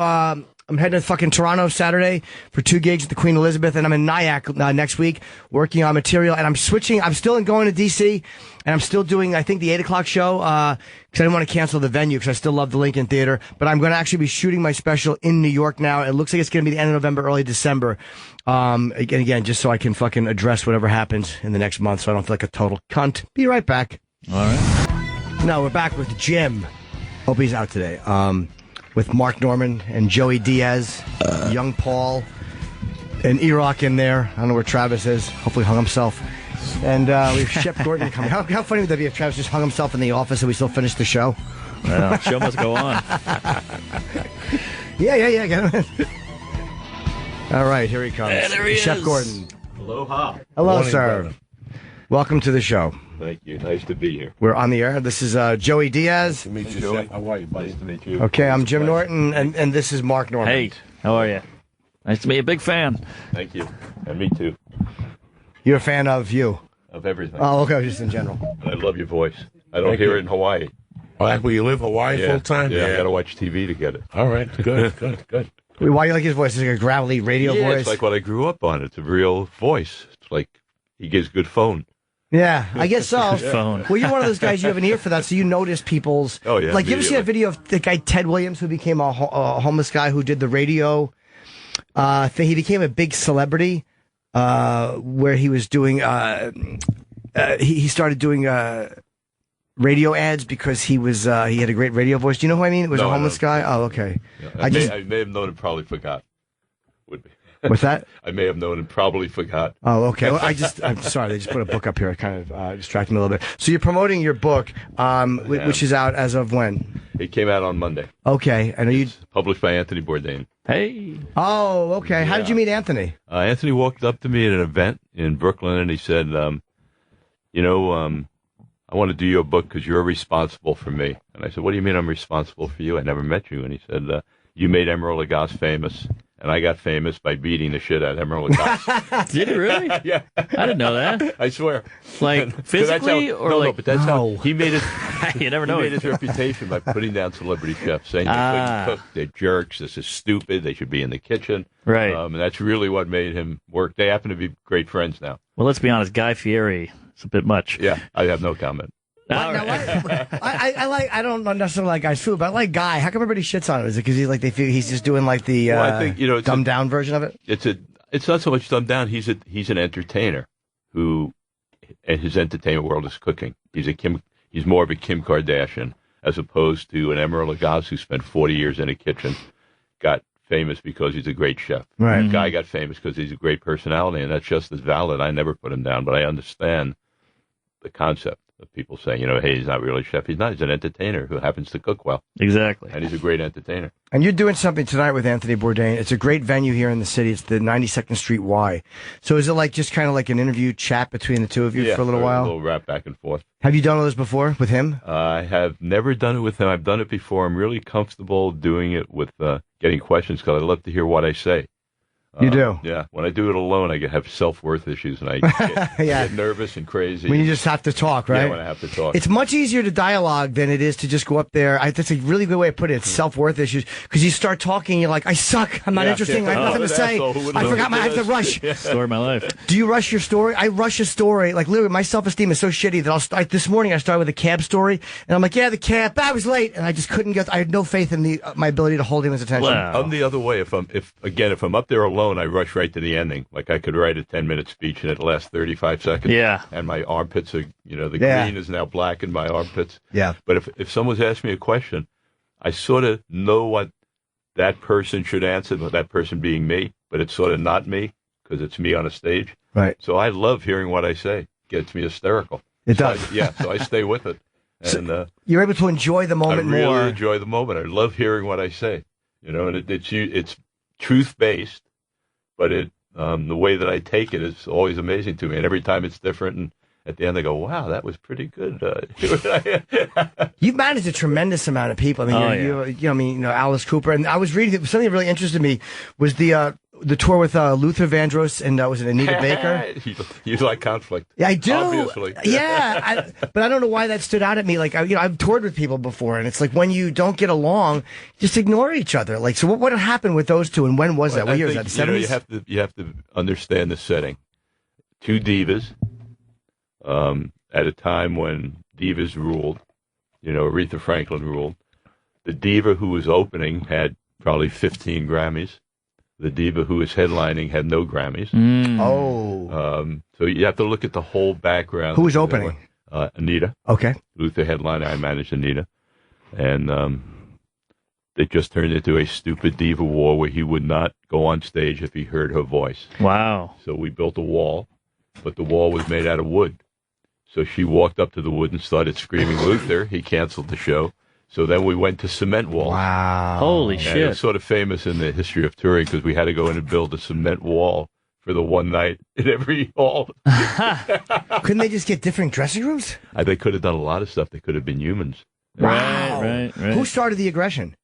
It actually started in the strangest of ways. I was in the middle of it, but I think it would have happened anyway. But I was walking down the hall. A great agent named Oscar Cohn, who worked for Associated Booking, which was owned by the Capones. And he was their guy. And it stayed in business after Capone died. And booked Louis Armstrong. And all the Capones? The Capones. Oh, okay. Booked Louis Armstrong and all the big bands. And anyway, loved the guy. He was great. He represented Anita Baker doing the tour. I've never met Anita Baker. Him and I are very friendly. He used to take me to the Friars Club all the time. We're walking down the hallway of Madison Square Garden where we have 8 sold-out shows. Wow. First time in the history of we're high-fiving each other. We are the greatest people in the entire world. Yeah. Anita Baker comes out of her dressing room, who I've never met, holding a deli tray in her hand. I sent her a deli tray. Congratulations on the tour from Luther and Shep. Oscar says, let me go introduce you to her. She says, who's this guy, Shep Gordon? Oscar says, my friend, I came to introduce you. And she throws the deli tray on me and says, I don't accept shit that's wrapped in plastic. Damn. Luther happens to walk by and goes home. No show. Whoa. You can't treat my manager like that. And if I ever hear your voice again, there won't be a show the second night. So the second night we built the wall. She screamed at the wall. There was no show the second night. We went to cement walls. So did you guys remake those shows up? Yeah, we remade them up. Wait, so she what a shitty person. Yeah, I know, Fuck right? her. You can't tell unless you ate the deli. Maybe it wasn't good. Maybe it's no good. I mean, I'm not saying she was wrong to not like you never it. know. I'm not going to put her down. But why would she throw it I on wish you had been with me. You would have taken care of it. Yeah. No. She threw it on you. Unbelievable. Threw it on me. Yep. Did she ever apologize for that? Oh, no. Have you seen her? Is she alive? I have no idea. Never saw her since. Anita Baker? Yeah, she's alive. She is alive. Okay. I think she's playing. She's a great artist. I have no idea what got her to that moment, but I don't even blame her for it, because these are highly charged times. They live in a world that's insane. Most artists don't have anyone around them who can dog train them, and that's part of the game. That I accept that as a part of how I make my living. Well, if she was doing that and then she was yelling at Luther, I think he was weird to cancel the show. To walk out on 18,000 people is a little whole thing is insane. Bizarre. So how do you handle that as the manager? What do you do now? You have a full house. I've been on a comedy show that was almost canceled with Dice and Bill Maher because they were screaming at Bill, but he actually went up and refinished the show just so there wasn't a fucking riot. So what do you do to stop the people from going crazy? It's inconvenient, but in that particular setting, which is Madison Square Garden, they have cash in their vault, so they can give refunds that night. They always hold the cash, Madison Square Garden. Oh. And people know that Madison Square Garden is good for the money. My scariest moment was Teddy Pendergrass at the Apollo. I had just started working with him. His last manager got shot to death. We had 2 shows at the Apollo. Did you know the manager? Oh, no. Okay. What year was this? This was maybe 82, 83, maybe somewhere in there. I'm not good with dates, but somewhere in there. And it was one of the first shows I had done with him. And it sold out 2 shows, and it was every pimp in Harlem. I mean, it was every fedora hat, and these people were dressed to the T's. It sold out in 1 second. They were planning forever. Right. So there was no sales that night, so no cash came into the box office. He did his first show. He wouldn't go on for the second show. So I now have the Apollo Theater at 11 o'clock at night filled with people and no cash to give them back for the tickets. And they're not going to accept the fact, come back tomorrow. The Apollo's not Madison Square Garden. And that was a night I knew I was in serious trouble. Wait, so why did Teddy not want to go on? He didn't tell me for weeks later, but he said he saw someone with a gun in the first show, and he got scared that it was a person who killed his manager and was going to get him on the second show. He's Jews. But now, was he for real, or was he? I'm sure he's for real, because Teddy never canceled shows. He was a great guy, not a liar, not a diva at all. Completely, he was a working singer. Now Teddy ended up in a wheelchair. He did. He had an accident. And now was this when you had him, or yeah, that was when I had him? You had him because it was like the late '70s where you had maybe early '80s, something like that. Something like that. So this could have been '77 or something when this happened. I'm not good with dates, but I handled Teddy right from when he left Howard Melvin up until he died. What was the accident? He crashed the Rolls Royce into a telephone pole and became a quadriplegic. And how long did he live after that? He lived about 15 years. Oh, wow. A very difficult life every day. But he went back and performed again. He came out at Live Aids. It was the first time anyone had seen him. He performed with Ashford and Simpson, which was an amazing moment. How could he? I'm amazed that he could. Was he able to breathe on his own, or no? Training and the way the songs were phrased. He had songs written for him that had phrases where he could do it, but he wasn't the Teddy that you knew, but he still had the magic and the soul and the timing, and particularly for people who were fans beforehand, it struck a real chord. Yeah. Wow. So did you stay in touch with him that whole time? I mean, oh yeah. Still in touch with his mother and his ex-wife and the last wife, and we're hopefully getting a documentary together on him, because he was an important artist. What people don't realize about Teddy is that he was the spearhead that broke the Chitlin circuit. And for those of you who don't know what that was a real thing that existed, that the black artists in America played certain clubs, never got paid. They got cars that were rented as soon as their careers were over. They lost the car. It was sort of slavery in the music business, although it wasn't called that, but the circuit. And Teddy really allowed me to break that circuit.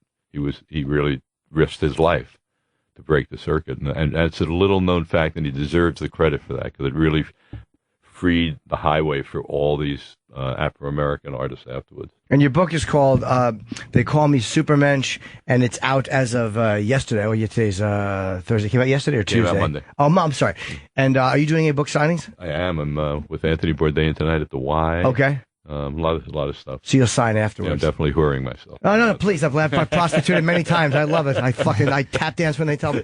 But when you know, is there a place that people can go to find out where your signings are? Is there a website? Because people are going to want to meet you. Supermensch.com, I think, is the website that has it. Okay. And what finally got you to write this? Was it just Bourdain going, look? Anthony, I'm basically a groupie by foundation. And he came walking up to me and, holy shit, it's Anthony Bourdain coming up to this Jewish guy from Long Island who wants to do a book. How do you say no? Well, you've had, I mean, a tremendous history. I mean, you started out like with Hendrix and Job. How did you meet all these people? Were you just in the right place at the right time? Right place, right time. Maybe right place, right time, doing the wrong thing, which led me to him. I was dealing, so that's what it got me. Oh, you were dealing drugs. They were customers. We called them customers. Okay. So wait, do you remember the first time you met Hendrix? Or was he? Yes, first time I met Hendrix was actually a very funny story. I went out to California as a probation officer / acid dealer. And, it was an interesting job, resume. And lasted one day at the probation department. Got beat up by the kids, long story. Checked into a motel. Physically beaten up? Well, they could have really hurt me. They didn't. I think the guards put them up to it. We went to play softball, and the guards left, and I became the softball. But they didn't really hurt me. They made believe they hurt. They did enough that I got out. Freaked you out a little bit, but they didn't hurt you. Okay. And checked into a motel late at night. Took some of my own product, so had a pretty good buzz. And I heard a girl screaming, and I had just come from a jail, Los Padrinos Juvenile Hall. So I thought of rape for some reason, and I went down and separated these two people, and the girl punched me, my second time getting hit on my first day in L.A., because they were making love. And I sort of broke them up, and they're making love. She wasn't happy. And in the morning, I went down to the pool, and the girl had been Janis Joplin. Wow. And she took me around to the people who were living at the motel, who were Jimi Hendrix, the Chambers Brothers. That I think Creedence Clearwater was in there. It turned out to be the place where she died 2 years later. It was pretty famous, the Hollywood landmark. It was this great attractor for groupies. Thank you, Lord. Wait, so your first time meeting, you cock-blocked Janis Joplin? Oh, how awful. But yeah, the guy fucking her was grateful.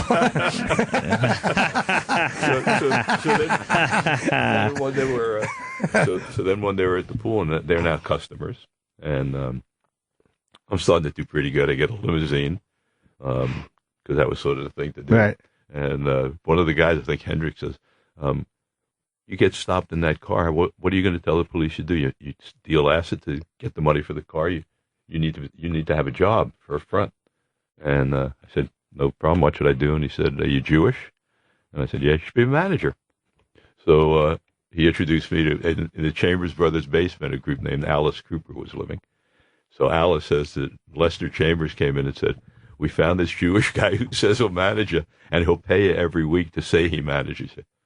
And I paid him $10 a week to be his manager. And 47 years later, I still manage him. And what are you paying that's him the now? Showbiz story, by the way, that we were talking about before. We were talking amazing Showbiz stories and how neither of us have them. Oh, yes. That's an amazing story. No contract. You were fucking you're selling acid, and then Hendrix goes, here, be a manager in case you get pulled over, and then you get Alice Cooper. And truthfully, they were so different that I thought they would never happen. It was the perfect front. I would never have to work. So for me, it was the perfect thing. I'd go to the show would be empty. Nobody was there. Nobody cared. Nobody said a good word. Great, man. Back to work, Yeah. And then everybody started getting arrested around me. And I knew I had to change professions.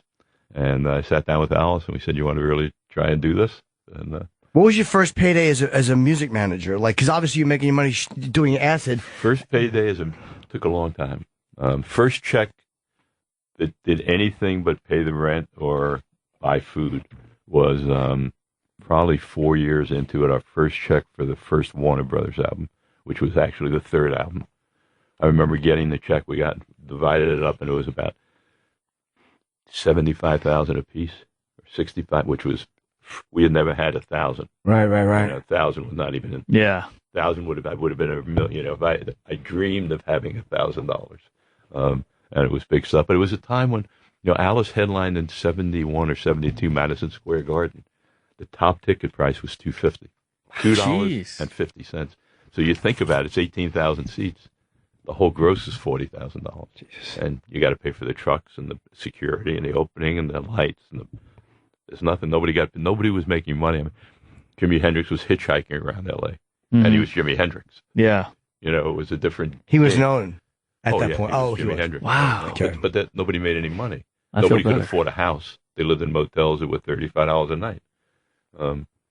Nobody had a house. Houses were like a house. So like families had houses. That's where you lived when you were growing up. You have so many stories about all these artists no showing, and you have to build these walls and all this. Did they ever annoy you? Do you ever go, I can't stand these artists. They drive me crazy. No, I never. I mean, if I wouldn't have worked with them. I never had contracts with any of my artists. But I always found something to hold on to and understood what drove them to it and would try and correct it. So although the stories that are interesting are the ones that go wrong, 99% of the time my artists were amazing. Oh, right. What is it that happens with bands, too? Like, it's funny, I saw you manage Blondie, and I'm a Black Sabbath fan, so I was at the induction, the Hall of Fame induction, and I remember it was an awkward induction. Blondie's was awkward because they didn't want certain guys in the group to get in. It's tough being famous. Well, was that more Debbie Harry, or was that like at the band thing? I don't know. I wasn't managing them. Oh, okay. So I don't know. What happens with bands, like with Creedence? I watched live footage from the '60s in London. They were so amazing, and like, how did these bands just keep falling apart? I think part of it is that they don't have anybody around them who gives them any sense of reality. Because they should be so thankful. Like, right. I see it. It's impossible for me to keep my mouth shut, so I'll be with times with celebrities that I don't manage. So I may not have the authority to say something, but I'll see a fan come up to them, and they get so annoyed that a fan came up to them for an autograph, and I always take them over to the side and say, how mad would you get if they didn't come over for that autograph? Like, let's get real here for a second. Yeah. But most artists don't have anyone who beats that into their brain, and it needs to get beaten in, because the fool's gold part of it is that my shit doesn't smell is so prevalent from all your fans that it tends to become a way of life. How'd you meet the Dolly Llama? That's also a really interesting Met friendship. the Dolly Llama through I was dating an actress in L.A., Sharon Stone. Hey, name drop. Yes. That's a good one, though. Yeah. Wait, were you dating her when she did Fatal Attraction? Wait, was it Fatal Basic Instinct? Basic Instinct. I came in. I was in the Total Recall through Basic Instinct mode. Good years, baby. I started at Total Recall. Is it amazing how iconic that one moment with her is in Basic? Like that one leg cross is just this. Yeah. Ooh, I smelled her once. Did you really? Good smell. I bumped into her, like everything, her essence, her soul. Yeah. It smelled like bubble bath. Like she just walked by. It smelled like bubble bath. I couldn't believe it. And she had to be 50-something. Yeah, she's still beautiful. And she was banging. She was at Groucho or whatever that thing. And I couldn't believe it was her. Yeah. Still beautiful.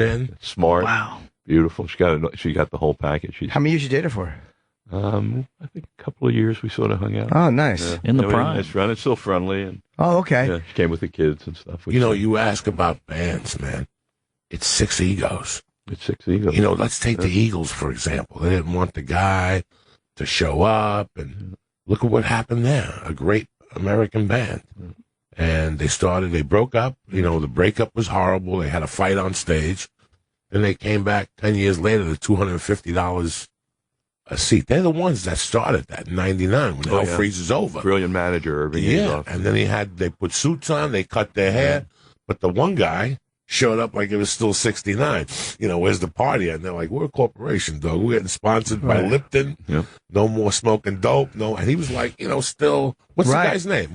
I don't know. The one outcast. He taught Tom Petty how to play the guitar. Yeah, nice Hotel guy. California. He's the real deal. Yeah. I see he him lives all up the time. in Laurel Canyon. Real deal. Yeah. Don, he plays with Alice a lot. Yes, Don Felder. Don Felder. There you go. Don Felder is the Eagles. Yeah. Had a good golfer.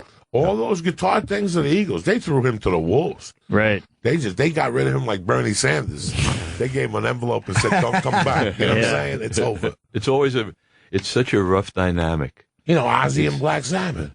I went to see him here at the Van Halen. I was a kid going over the tunnel, doing microdot acid. It's over. I saw Black Sabbath. I saw the Prince of Darkness. And next thing I know, I pick up Cream magazine, and he's done. Yeah. And he's done. And all of a sudden, it's like, what happened? Spotlight's hard. Man. After 9 albums. Yeah. But these bands today can't do 3 albums. But it comes back around, though. That is the weird part. Like, now they're touring again. I mean, without Bill, they had contract issues. But, I mean, the 3 of them are touring.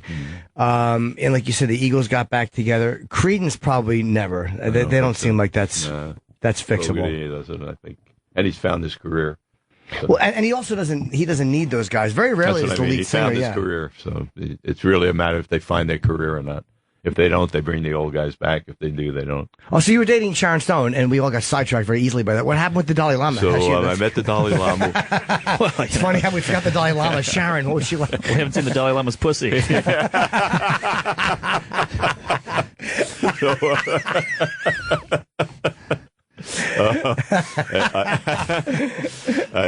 would like that. So I met him through her, and I was really taken just being in the room with him. I felt different. I felt like I had taken a shower or something. It just cleaned me head to toe. It was wild, really wild. So you're in a room, and he walks in. Yeah, I'm in back at Century Plaza Hotel, backstage.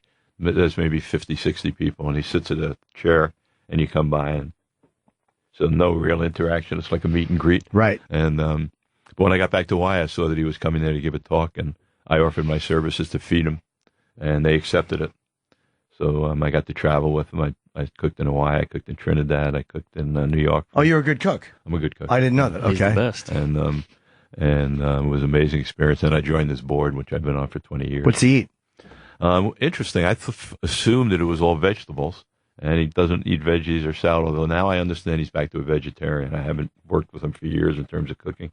But I made him beef stew at 5 a.m, and spaghetti and eggs, and lots of breads, and he likes heavy, hearty meals. He eats a very light lunch, and then he has broth at night. He doesn't eat after work. Wow. Oh, okay. Does he have any flaws? Is he like too on? I'm sure he's got plenty, but I never see him. Wow. Yeah, he's really remarkable. It's really remarkable. I think one of the things about him that I find so remarkable is that he's so aware of everything. Almost like there was a movie, Chauncey the Gardener. Oh, that was Being There with Peter Sellers. Remember that? Yeah. Where he had this innocence and everybody took, oh my God, he said the grass is green. Yeah. Oh my. That's sort of, in some ways, that's two quick examples. I cooked for him in Trinidad. I cooked for him in Hawaii. I cooked for him in Manhattan. When Trinidad was the third place, and I'm backstage with him, and I don't even know if he knows who I am. There's so many people in his life and so many things. But someone must have told him, given him a briefing, so he remembered. Oh, you cooked for me in Hawaii, yes? Yes, Your Holiness. Oh, in Manhattan, yeah, yes, Your Holiness. Now, Trinidad, yeah. You only cook on islands? Good call. I mean, like right there. Yeah. Right. And then we walk into the room, and the thing that I've noticed with him, what he always does, when he walks into a room, there's awe. People think God walked in. There's this silence and this, like, revering him. And it's the last thing he wants. He's just a person, just like the people in the room. Mm-hmm. So he always breaks it down. Like in Trinidad, we walk out to give a speech. And in Trinidad, everybody wears their traditional garb. Indians wear their Indian, the African. So he walks into the room, and there's 1,100 very serious people who not a pin drops. You know, God's just walked in. Oh, my God. He looks around and he goes, must be wrong room. Costume party? And then he looks down. Nobody says a word. They don't know what to say. And he looks down. He's in orange robes. You know, he always wears those robes. And he goes, oh, dressed right for costume party. Good. Oh, I thought he was just going to say the N-word. That'd be a great twist. Starts working the crowd. Did you become a Buddhist from being around him? I never really became a Buddhist, but I feel like I live a Buddhist life. Everything I hear is the stuff that I sort of believe in. You know, be compassionate, treat others like you'd like to be treated. All those great things. But it's not a religion. You know, he says be a Jewish Buddhist if you want, be a Catholic Buddhist. That's how I look at it. Yeah, because when I lived in Boulder, I used to go to the Roper Institute. Oh yeah, they always had readings. My cousin there. went to school there. Yeah, it's a great little. They have a cafe in there. Yeah, It's, great spot. So I would go in there, and I went to a couple of little talks, and you know, I'm a hardcore Catholic, but I'm like, this ain't a bad idea. Yeah, no, it makes These guys sense. are all right. Yeah, it really makes sense. I think I have a great approach to life, and I love that they're open to everybody. And you know, if you believe in Christ, please. You know, if you believe in Moses, go whatever you believe in, but live your life the right way, which is great. It's real interesting. Wasn't Patrick? What's his name? His parents were murdered. The actor Patrick Duffy from Dallas. Mm-hmm. Oh yeah. I think his parents were both shot in a robbery. They ran liquor stores. I think he's a Buddhist, and I remember he said something about like he missed his parents, but he felt bad for the guys who did it. Like imagine having to live knowing you did that. Like I don't know if that's compassionate or delusional. Exactly. I can't tell what that is. I think, you know, It might be compassion. I don't know. I don't think any of us will ever figure out what's right, what's wrong, what's it all about, Alfie. But I think if you can find a path of life that allows you to be happy second to second and rationalize stuff, and that's a great way to look at it for your self-interest instead of having anger that eats you up inside. If you can change that to feeling sorry for them, you're not beating yourself up. So even if it's not true, even if it's flippant, it works. Right. And that's, I think, what's important is what works. Yeah. Because who knows what the hell is going on here. How did you meet? Can you talk about, too, how did you become Teddy Pendergrass's manager? I think that's a very interesting story. And again, it's one of those things you just don't hear anymore. Okay, take your kids away right now. Cover the ears. So I got called by a great man, Goddard Lieberson, who was the chairman of CBS, and he was also the executor of Groucho Marx's estate. Wow. And I managed Groucho Marx. Whoa! Wait, before that, so how did you meet Groucho? Yes. Alice called me up. He said, "You'll never believe this. I'm in bed with Groucho Marx in Beverly Hills. You got to come up and see this." Oh, my God. I said, "You're in bed? Really? That's interesting." So anyway, I go up and Groucho Marx, holy shit. I mean, that's like bigger than life, Groucho Marx. He was one that kind of floored you, right? Oh, they all floor me, but he really floored me. And I go up to the house, and him and Alice are in bed wearing Mickey Mouse, those gray Mickey Mouse ears. Yeah. And they both say Groucho. And they're watching TV, and Groucho's got a thing, and he's going, "Oh, yeah, she fucked my brother." And they're watching TV in the show, and he's got a comment about every single person on TV. "Oh, yeah, she fucks Eppo." That was Oh, my God. Was it true? I have no idea. What year was this? 70. Wow. Yeah. Groucho. And so you and you wound up talking to him, and he just liked you and wanted to. I don't work think with you? him. He had a girl named Erin Fleming who actually was a manager, and she brought me in. And so about 3 years maybe I managed me. He used to always, for thousands of times, he'd look at me and goes, "Shep, you're Shep, my manager?" I say, "Yeah, Groucho, I'm Shep." He said, "Funny, you don't look like a crook." So would you? How would people react to Groucho? Because the reaction you just had, or we just had, what was the people's? No, you have no idea. Guys like Ronnie Wood would fly in from London if I could get lunch for him. Wow. Yeah, no. Ronnie talks about it in his book, actually, about meeting Groucho. Was he the quickest ever? I mean, have you seen anybody? Well, it depended. He was really interesting. He had by the time I got there, he had good moments and bad moments. And most of the good moments are when this girl, Erin, was in the room. He'd get 6 inches taller. Mm-hmm. He'd laugh. A lot of times when she'd leave the room, he'd sort of wilt, and he wasn't as funny. Wait, was she a younger person that he was attracted to? She was younger. Or? She was his assistant, maybe his lover. Mm-hmm. Ended fairly ugly after he died, but she was the joy of his life. She got a lot of heat because people said she'd give him sleeping pills so she could go out at night. There was a lot of controversy, but for me, it was a really simple thing. He had a smile on his face when she was there. He didn't when she wasn't. She should be there. Mm-hmm. Right. She wants to give him a sleeping pill, give him a sleeping pill. Right. I don't really care. Gives him a smile. So, but it was a lot of controversy. Okay, so you got to know him. And what kind of guy was he? Like, was he? Okay, I've heard Can't say I got to know him. Oh, you didn't? Okay. I mean, I can't. It sounds like I got to know him really well. I was so nervous every time I was around him. I never could ask. I think of questions to ask I could never ask. What were you nervous about?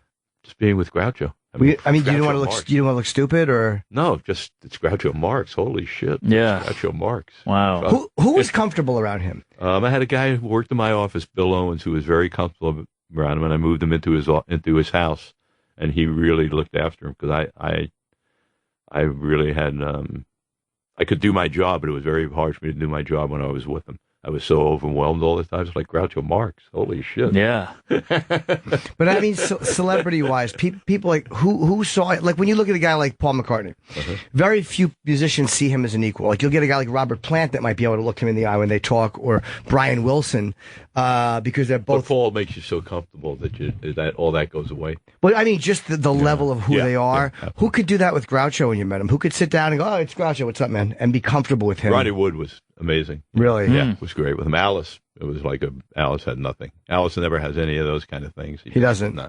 He accepts everybody. The maid in the hotel and Groucho, that's the same person to him. He treats them both the same. Wow. It's exactly the same. And did you manage Groucho until he died, or no? No, I managed him until I believe Erin left. My job was to try and get his finances back together. There was no career. So I got the TV show back on the air. 98% of the people on You Bet Your Life were actors. Oh, so they were shit. SAG. So to get the show back on the air, I had to go to their estates and get rates because they were all SAG payments. But 98% were actors. And wait, they were supposed to be just regular just folks? people. Oh, my God. That's how they did that. See, it's That's funny. how they did it. People say, the glory days of television, they were full of shit back then as we are now. Yeah. It's kind of nice to Pretty see. wild. How did we get to Groucho? We were talking about something else. Yes. Yeah. What was I asking him? Did I remember? We went to the Dolly Llama, Alice Cooper, Teddy Pendergrass. How'd you meet Teddy? Teddy. Yeah, how'd you manage Teddy? Okay. Thank you, Mark. Great backtracking. Good to be here. So Goddard Lieberson, executive of Groucho's estate, we'll pick it up from there. Yeah. He asked me to go see this act in Philadelphia that was going to be very important to the label, and they wanted me to manage him. And I went down, and I realized that it was the lead singer of Harold Melvin. I thought Harold Melvin and the Blue Notes was Harold Melvin, but it was Teddy Pendergrass who did these songs. Probably the most influential song in my life was Wake Up Everybody. It was a song that just struck a note in me, that guys from the ghetto were saying the same thing Bob Dylan was saying, that things were bubbling all over the world. It really struck me, that song. When I realized it was Teddy, I didn't like the show. The show was horrible. But when I heard his voice, I said, wow. So I went backstage. They had set up for me to meet him, and every Jewish manager was backstage. Great manager. Sid Seidenberger managed B.B. King. You can just say every manager. Every manager. Exactly. Luckily, I wouldn't be here. Yeah. And so I didn't even see him. I left and went back to New York, and Goddard called me, said, how did it go? I said, love his voice, hated the show. He doesn't need me. He's got plenty of people back there, and he has certainly one thing I know for sure. He has no criteria to figure out which one of us is lying to him better. So, let him go, be happy. And they called me back, said, no, we want you to meet him. So I went down to Philadelphia, and I'm trying to think of the most ridiculous thing I can say to not get into this rat race, because I don't want to be in the rat race, but I can't say no to Goddard Lieberson. So I go down, and there's a white Rolls Royce in front of the house, says Teddy. Oh, shit. And I go up the elevator, and a gorgeous girl in a lingerie answers the door. And, oh, fuck. And he comes out, and he's so incredibly his presence is overwhelming in person. He's just, if I was a girl, I would have just blown him immediately. Yeah, sure. Sure. Big guy, too, right? Yeah. He's a big guy? Big guy. No, he's overwhelming presence. Really overwhelming presence. And, I said, listen, Teddy, I came down to this thing and I saw all the managers, and there's very few things in life that I know. One thing I know, you do not have the chops to figure out which one of us is going to do the best job for you. So no matter what I tell you, it doesn't mean anything because you have no criteria to determine it. But here's what I do know. I can get higher than you. I fuck more beautiful women than you. And when you collapse and have the cash from a gig in your pocket, I'll be up still to get it out of your pocket and get it home and get it safe. And if you want, let's go meet somewhere. Bring your best drugs, bring your best women, whoever's standing. If I'm standing, I'm your manager. If you're standing, I'm not your manager. And I figured they'd get out of here or, ha, ha, ha, ha. And he said, sounds good to me. Where should we meet? Nice. So we met at a hotel in New York. I think it was the Warner Brothers Hotel in New York. And we spent 2.5 days, and he collapsed, and I managed him the next 25 years. and it's a story. I never would have told that story ever because it got to the essence of who he was as an artist, and I would never, ever give that up, that there was a second that he was maybe out machoed or something. But in his book, he sent me his biography, and he tells the story word for word exactly as it is.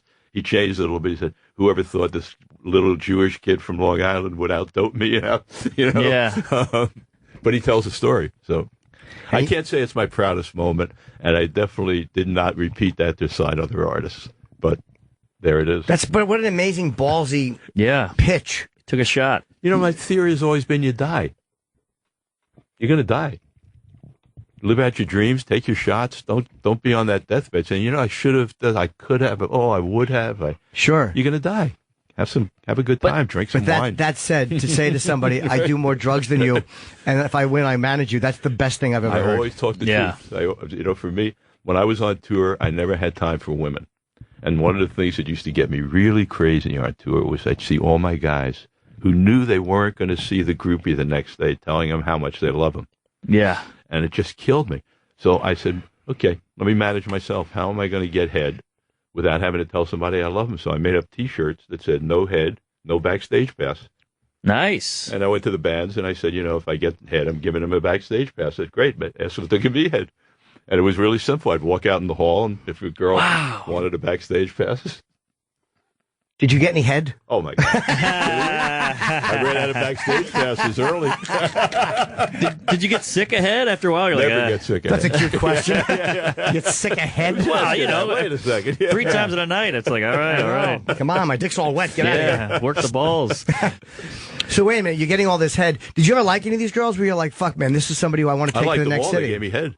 I got to get one of those T-shirts. Is that on Amazon? So, but I mean, did any of them you get attached to any of them? I get attached. I mean, the ground rules were really set.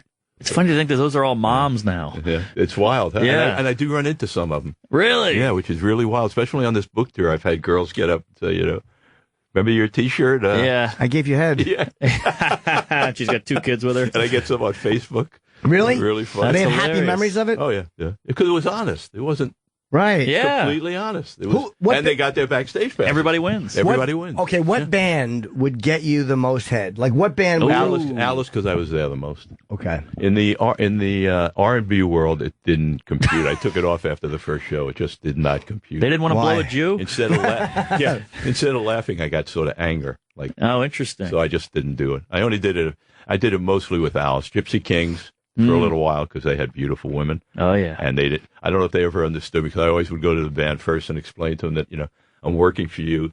You want me to take an hour out to tell someone I love them and give you an hour less time? Or do you care if I wear this T-shirt and spend 5 minutes getting head and I can work for you the other 55 minutes? How did the T-shirt work at the Emerald shows?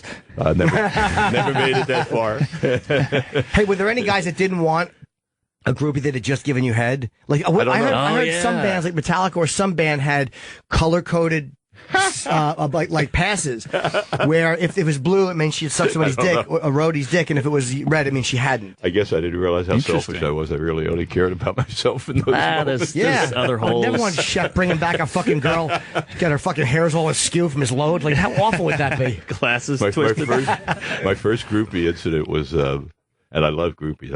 I hope I'm not putting any negative. I love groupies. Me too. No, believe. I was at the Hollywood Landmark shortly after the Janice thing. I hadn't had a very active sexual life up till then, and never had really an affair, and never had an affection for anyone. And this beautiful blonde girl came and stayed the night with me. And I thought, wow, this is great. My first love affair. This is fantastic. Next day, I'm looking for her. She's not there. She's in the room next door. Next day, she's in the room next door. Oh, no. Well, you got it first. So I learned really fast to try not to tie emotion into sexual behavior. Yeah. In that genre. Right, it could backfire. Yeah, it really could backfire. Because I felt bad for a couple of days. I thought I had like a girlfriend. It's like, no. Poor Shep. And You're fucking my girlfriend. You're a fascinating guy, Shep. You always talk about these, these crazy pitches and all these. Has anything backfired? You only talk about the ones that work. That's right. Yeah, no, plenty backfire, but I try and make them work. Like the Cannon story. I think is in the book. I had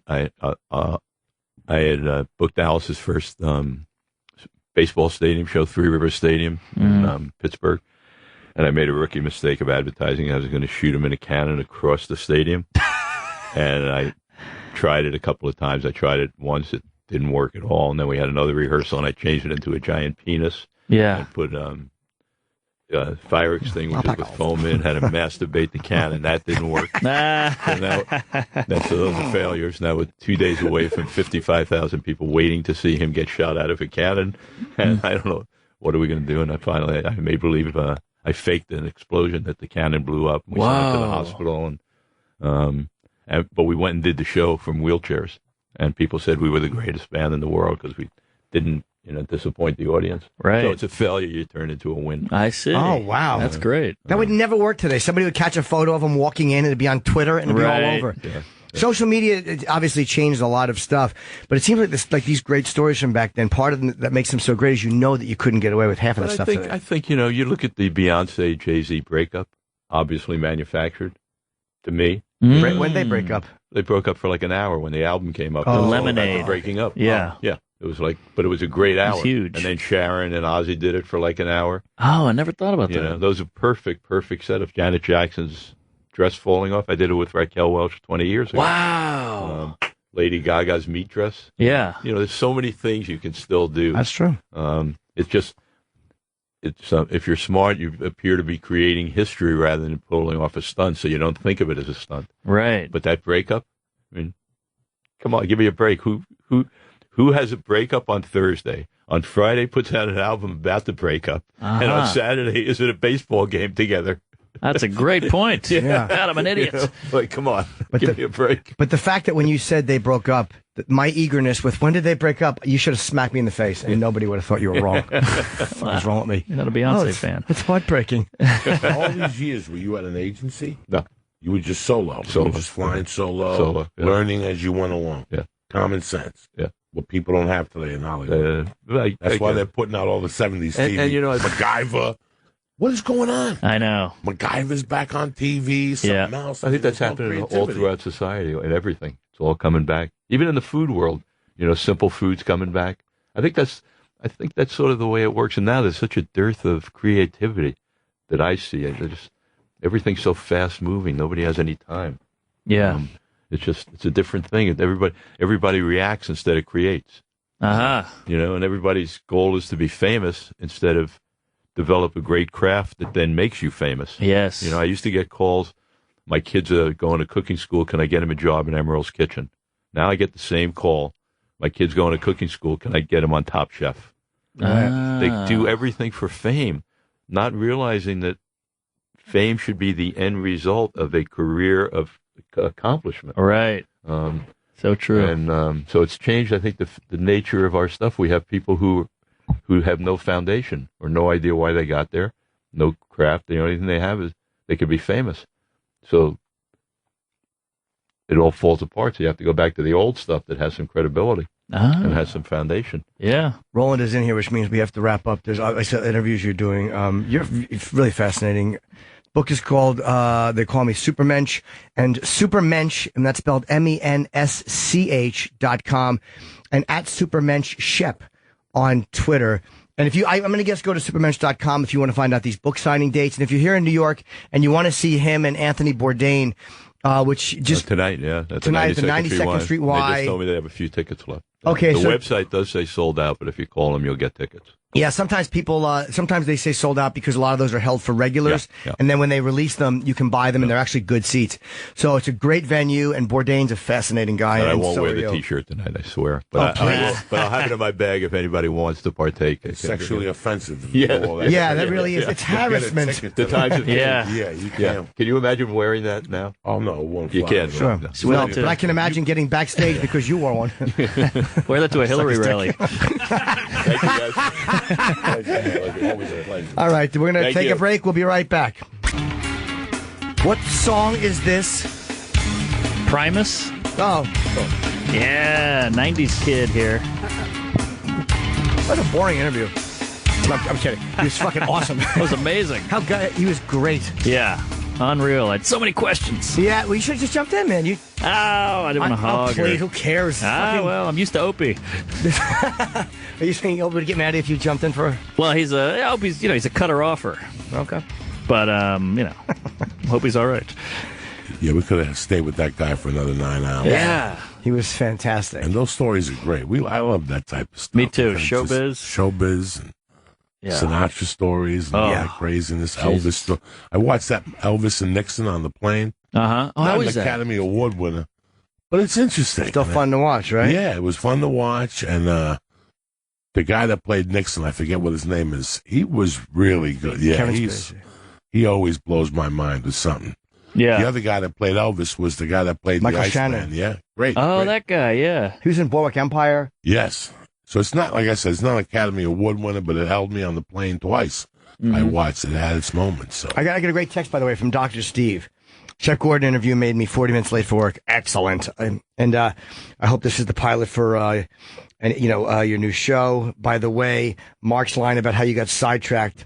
Well, we haven't seen the Dolly Llama's pussy is one of the best ever. Ah, thanks, Doc. That was a funny Funny line. I appreciate it. Thank you. And it's true. If Dolly Llama came in here right now and Sharon Stone came in here showing that monkey, who gives a fuck about Buddhism? I'm going to get on my hands and knees and eat that fucking monkey. Fuck the Buddhists. You wouldn't pray while you were down there first? Fuck no. I talked to him later on the way out. What's happening, Dolly Llama? And we have James Spader coming in shortly to promote Blacklist. Cool. I don't know James. I've met him once. I do have a photo with him, which I'm going to show the guys now. I was a real fatty boy then. Even see my little gut popping out of my, that was an extra large sweater, my little tummy poking. Oh, boy. But I thinned myself out by wearing much larger clothes. So hopefully, you keep it face down. I love that. You can't stand to Well, I look just don't at want it. to spill anything on it. Oh, okay. Like cum. I don't want to spill any cum. So James was in Less Than Zero. I'm going to ask him about that. Pretty in Less Pink. Than Zero. He's in Wall Street. Yeah, He's the investor in Wall Street. Oh, my God. He's got to go break his balls. That's right. The lawyer. He was the dealer in Less Than Zero. Hey, really Jazz, good. yeah. Really, he's the ultimate cunty 80s, like, Bad preppy guy. yes. Yeah. He was so good. He was at Blaine. That's right. He's in Sex, Lies, and Videotape. I never saw that. Oh, it's good. I never saw that. I'm looking Stargate Crash. Wait, Crash the movie? No. Wait, who was in the movie? Stargate Crash? Is just No, Stargate, Crash. Right, Crash, but he was in Crash the movie or the show? No. Oh, there's a different movie, Crash, about car accidents. The racial movie. That was, no, that was with Don Cheadle. Yeah. Or Don Cheadle. I'm not sure how to say it. But, no, Crash is about car accidents. You had it right the first time. I don't know that, Crash. Technology. I know the other one with Sandra Bullock. That's right. That's why it just threw me for a second to watch it. He's just an amazing, amazing actor. But you're right. He played like the quintessential kind of cunty, preppy 80s, villain. preppy bad guy, heartless, soulless. I don't have your money, man. I don't care. He was turning out. What's his name in Less Than Zero? Yeah, Robert Downey Jr. Yeah, Robert Downey hanging out. Yeah. Up for the boys. Julian gives good head and is dead. Gives head, yeah. Oh, yeah. Downey's cheeks were pretty impressive in that. I mean, all kidding aside, you can't.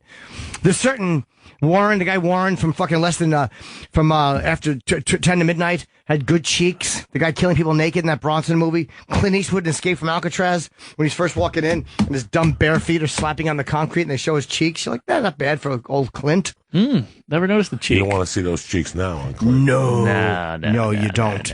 Probably looks like Don Knotts' face. Do you know what? Come on, guys. Let's have a fun poll. Mr. Roper, Mr. Furley, call in with your memories. Curl in. Ugh, fucking fell apart there. Oh, but he boy. said he might be early. What'd you think of Sully? I didn't see it. All right, you're holding your nose. It sucked, huh? Yeah. It's just very forgettable. What was the last movie you seen? The last 5 years that you remembered? Oh, jeez. The last movie I left there remembering was Man on Fire. Since then, I haven't Denzel? seen Dick. Denzel. Yeah. That was good. I haven't seen Dick. That's. I've never seen that. There's been some good movies. I heard Hell or High Water is amazing. I haven't seen it. How about, what did I go and see recently? I went to the movies not long ago and saw something by myself. Lonely Boy. I can't remember, man. My memory's going, buddy. When do we have time to go to the movies? On the road. Oh, I have plenty of time. Really? You go on the road? Yeah, That's during not the a bad day. idea. Yeah. I go at home. I go on a date to Lemley. You spend $82 right for a movie there, and you go home. I go in the afternoons with my wife just before I go on the road or something, just to watch something. Yeah. Conjuring 2. That's the last one I went and saw. How was it? Not as scary as The Conjuring 1. And there was one character in there which I thought was stupid. Yeah. But it was still a pretty scary film. It was, that was a good one. The nun lady fucking broad was kind of horrifying. There was some very scary moments. But the little man, like the tinkering man walking around really irritated me a lot. But it was still it's good. I enjoyed it. They're remaking Blair Witch. Yeah, I've heard that, but that's not old enough. Was it 96? It's 99. Not 99? That's insane. That's how fast we're rebooting. You know, Blair Witch was special because of what it was. What the fuck? I know. What are they doing it now? The sequel. Oh, it's a sequel, but It's one of still. the original. Wasn't like, the thing about people's- Blair Witch that cost Oh, $6,000 to make? Yeah, exactly. That and was the made whole patois of it. 80 They ran through billion. Travis, Right. what are you saying? Travis is telling us from the he's Blair Witch what? One of the people who went into the forest in the first movie. In the forest in the first movie, yeah? One of their like relatives goes to like try to find them or something. Oh no, this is like the Bad News Bears when they play in fucking the Houston Astrodome. This is the sequel. This is not going to be good. No. But the whole cool thing All was right, that it was. thank you. I thought didn't it was see real. it. It didn't do well in the box office this weekend. Oh really? Oh, it's already out? Yeah, it came Oh out. shit! Yeah, it came Oh out. my It's getting God. released. I thought it was a game or something. Not good. Oh, I didn't thought know it it. was a Blair Witch game. All right, It's well, not a game. It's my life. that was a technology report. Yeah. Definitely was not that. It's me helping out. Was it not good? I heard it wasn't good. Some people that I know liked it, but the general consensus is it's not. I saw the first It's not one. doing anything different. It's Oh. almost just like the first one. The first one was special because you didn't know, and there was a little Right. bit of mystery, and it was well shot. It was really kind of creepy. I saw it years later. And that was one of the first instances of like guerrilla internet marketing. Yes. it was. You know? So that's yeah. why. I no, mean, these people. Fuck yeah! And, and the last incident was Harambe. Harambe. Harambe. Shit. Curl in. Yeah, man. It's it was one of those things with like a word of mouth thing, and you just would see posters popping up. Yeah. But I didn't go and see it until years later. Mm-hmm. Paranormal Activity kind of was like that. That was big. It was kind of scary. But I'm trying to think of. I went and saw a 3D movie. What were some big 3D movies recently? In the last say 5 or 6 months. Oh man. I went and saw a late one by myself. I've gone to a lot of movies by myself. I saw Star Wars in 3D, the last one. Yeah, me too. I saw the kids one in 3D. That's the last thing I saw. Kids one. Spit on your grave? Nah, the Oh. big kids one that came out this year. Who the fuck knows? Zootopia. Zootopia. Yeah. That was good. Ice That was Cliff. really good. Oh. Both Yeah. of those were good. Both Clever. of them. You gotta go when you got a 3.5-year-old. You gotta get stuck doing those things. Yeah. Smoke like 15 joints and just. Sit there. Is that what you do? You get high? Bring You her? gotta get high. Does Just she like the walk movies? Or he like the movies? Yeah, she likes Oh, the she- movies. She'll sit there. Take it to the 11:30 matinee. There's 6 people there. She runs Oh, around. I that's sit in the the best. handicap right on top. She Yeah. runs around. She sits for the good parts, and you go to fuck home. And everybody goes, "Hey, it's good to see They you." start at 10 o'clock. Those kids' movies. Oh, so For early. stay-at-home moms probably, or stay-at-home dads, right? You got Jeez. you got to do something with little fuckers. Take them out. I have her on Mondays. The whole family. We have Uh-huh. everybody. She doesn't go to school on Mondays, so I got to figure something out. 10 a.m. That's earlier than anger management. Yeah. So, but you're out of there by 11:30, and you go home for 9. She's ready to go, and I start my day. I can do whatever the fuck I want to do. What kind of gum is that you're chewing? Is that Nicorette? Nicorette. Oh, I wasn't sure if that was pot gum or Nicorette. No, I gum. couldn't wake up this morning. So you got a couple Starbucks with a Nicorette, you're off and fucking running, Jack. Did you smoke cigarettes for a long time, right? 3-4 years when I first moved to LA. That was it? That was it. Oh, you're not using Nicorette to fucking. You just once in a while pop one in. If I can't fucking wake up, you pop a little 8 milligrams of nicotine with a Starbucks, you smoke a half a number, it's all over but the shot, and they can't stop you. All you need is one of those humdiggers. One of those things that black people were lighting up on fire that they were floating down the street. One of those fucking things Crosses? that were popular. No. What the fucking humdinger? That thing everybody was riding on the I street. think you're saying it wrong. Hoverboard. Yeah, the Oh, hoverboard. Humdinger. Oh, please. I thought you were describing something in a choir. I say everything the fuck wrong. Listen, I had the driver this morning looking for app. I'm like, what the fuck is Avenue of the Stars? Like, man, Sal, I don't know what you're talking about. Type it in. There's no Avenue of the Stars here. America's. And I'm like, it's the fucking Avenue of the Stars. You fuck, where is Why it? don't they just call it 6th Avenue? I know. We're I on know. fucking 6th Avenue. I hate that. Avenue of the Americas. Stop it. Avenue of the Americas. I don't know what that means even. I don't either, but we're in the Americas. I mean, it might just be a tribute. The problem Mark. is, What do you think? Good point. problem is I grew up here, but I forget these fucking streets now. You know, where aren't we every weekend? Every weekend we learn a different geological fucking map somewhere. Oh yeah, I'm going to Wisconsin Yeah, today. every week we're somewhere else, and you remember this street and that street, but you forget the streets where you're from. We're in Wisconsin, my love. I'm going to Madison tonight, all weekend. What's Comedy the gig? Club on State. Oh, Great okay. club. I've never been there. Oh, I did my album there last year. Did you? Killer club. Good acoustics. Good acoust. Good people. Side Splitters in Tampa, I see you doing. That's a great gig down in Florida. A lot of Florida gigs, like, I'm going to go down to the Improv again, the Fort Lauderdale Improv. It's a little, it can be a little chatty. It's a good club, but a little chatty Yeah. sometimes. You know, you kind of want them to keep it on the DL here, quiet. A lot of people won't do the Miami Improv anymore. I won't. Really? Well, they call it like Little Haiti, right? It's all Haitian. Yeah, ooh, that's tough. That fucking closed. Oh, that's done. Oh. That's done because Did they they move couldn't it? sell a ticket. Really? Yeah, because it's one of those towns where they put that club there, where the town was hopping on that part of town, and then they fucking closed it, and then the part of town changed. Coconut Grove changed. Everything changed completely. So they got stuck with this club, and then they're putting fucking, the wrong acts at the wrong club. Right. You know? I heard the Haitian drug dealers or gangs would go in there and just heckle and talk. Oh, I see them heckle Chris Rock. And What? Wait, the Haitians are listen, and when that club was in its fucking heyday, in 2001, 98, 99, I was doing New Year's one year, and I went in there early, and Chris Rock walked in with Madonna. What? And he got up on stage, and they were banging their fucking glasses with forks. That means to get off the stage. Wait, who Holy was? shit. The audience, because it's not even as much as Haitians. That those brothers are from fucking Cinderella City. What's Cinderella City? Cinderella City is the jungle.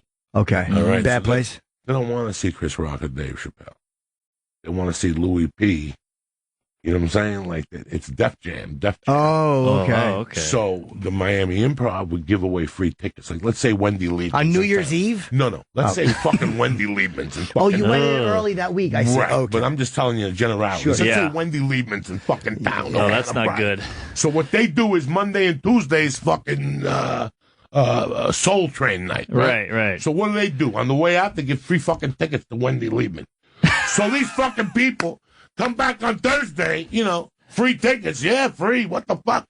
We'll go down there. They come in. They walk in. It's Wendy Liebman. Why do I want to see Wendy Liebman? I want to see fucking Lamar Black or something like that. Yeah. So that's what was going on there. So they were getting the wrong crowds in there. So they would give away tickets. I remember one time I opened for Chappelle in Miami. It had to be 99, 2001. People were walking out. Whoa. Because they were walking out of Paul Mooney. They didn't like that style. They like a different style. Miami likes... They didn't like Paul Mooney? No. They want energy. Paul Mooney was torturing them that week. That was the week the Cubans came back and got Elion. That's how long ago it was. Damn. Who would kill in that? Who would they love in that room? The weirdest fucking people. You want me to tell you who ripped that room apart? I did it once and did okay, and it was half full. Oh. Your buddy Brewer did well there. Oh, I Jim had to Brewer. work with Jim one time, and I was like, Jim's going to have a hard time in this fucking... Murdered the room all week. Energy. Because I thought they would go for the more ethnic thing. Nah, they just wanted funny and in your face. High energy. And quick. And Jim, they also probably knew he also had that show Uptown Comedy years ago with, I think, Magnotti. He was...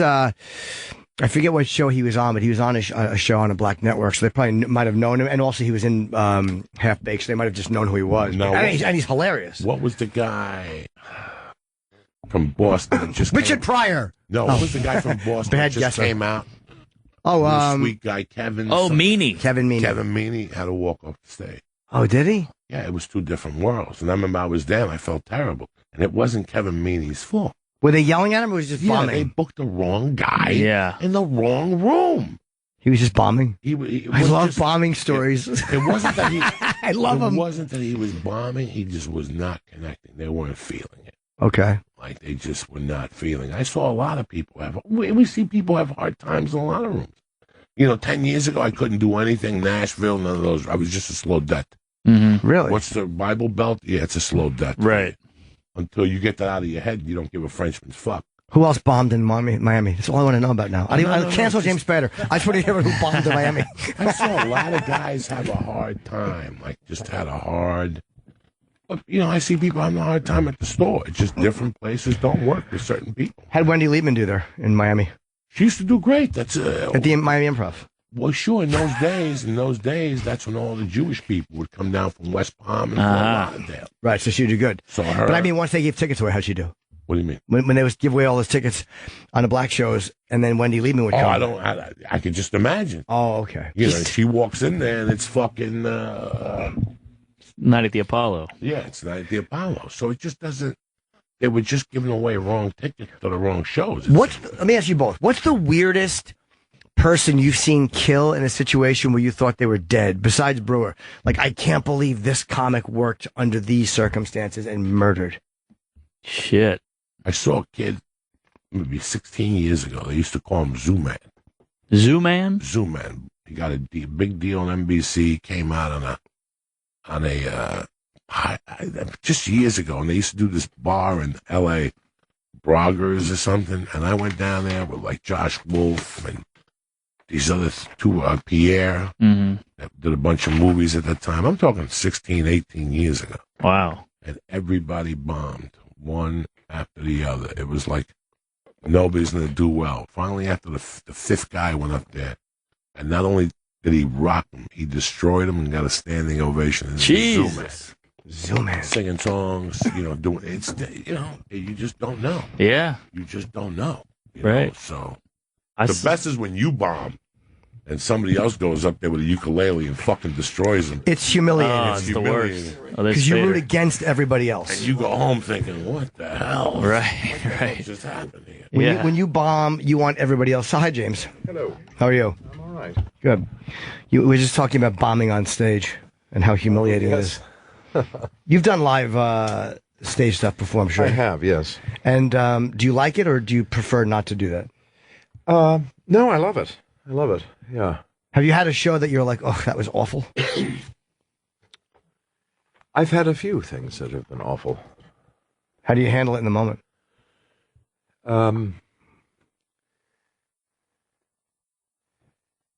Most of the things that I've done that I have not liked very much have been on film. Oh, okay. I worked on stage when I was a kid a lot. And then when I got older, the choices of things to do on the stage, if you make your living pursuing different aspects of an acting career, whether it be film or television or theater, then your choices for theater tend to be more careful or cautious, or at least it used to be that way. Mainly because of the fact that it's a long commitment, and you didn't used to be paid as much as you did in film. That's changed to a certain degree now, but over the years I've worked on things that I didn't think were particularly good, and then there's been things where you thought that they might be great, and you had a great time making it, and then they just turned out awful. When you're doing something on film and you don't like it, can you tell in the moment, or is it usually after the project's done? But are you like a guy who will change dialogue or go like, all right, I'll just do it because they tell me to do it? No, I don't do that. I mean, no matter what I agree to do, I'm going to do my best effort to try and have it. If I'm working for the money, then I work as hard as I possibly can so that I don't feel shame for the fact that I'm doing it for the money. Okay. You want to just say, hey, I did a great job, even though I deep down. did the best job that I possibly could. And none of us shook your hand when you came in, because I know you've talked about being OCD. Do you not like shaking hands? We didn't try to, and you refused. We didn't know if we should have or not. Yeah, I don't know whether whatever obsessive compulsive issues that I have, I don't know whether that's a manifestation in terms of not shaking people's hands very much. But I avoid it to a certain degree because I work on a hour-long TV show, and if I get sick, it's disastrous for the show. You get sick that way a lot. You do. Yeah, it's funny. I like that you've been open about that, because we all have our little things. Like for me, I blink a lot, or I'll tap the middle of my right finger on and it just feels right. I got a lot of those things too. Yeah. But there's no reason. There's no reason. All of a sudden, things are wrong. But that there is they a are. They're very good. clear reason than not shaking. Is that at least makes sense. I just can't get sick. Yeah. Have you, with that kind of stuff, I find that as time goes on, sometimes when I'm aware of it, I'm okay with it, and other times it's gotten, when I've fed it, it's gotten worse. Has it spiraled for you? You can't feed it. You can't. I don't think so.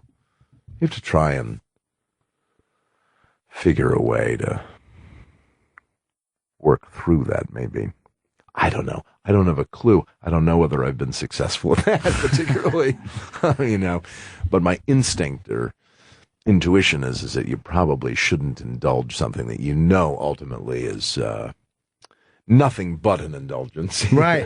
When you have those moments, can you work through them and not actually do whatever it is in the moment the OCD is dictating? Sometimes. Is there a trick for it, or is there anything you take for it, or no?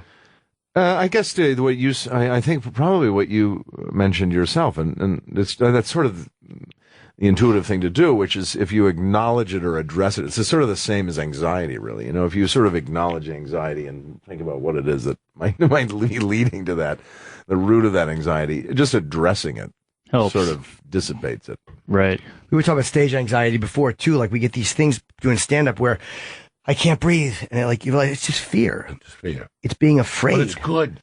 It's a healthy fear.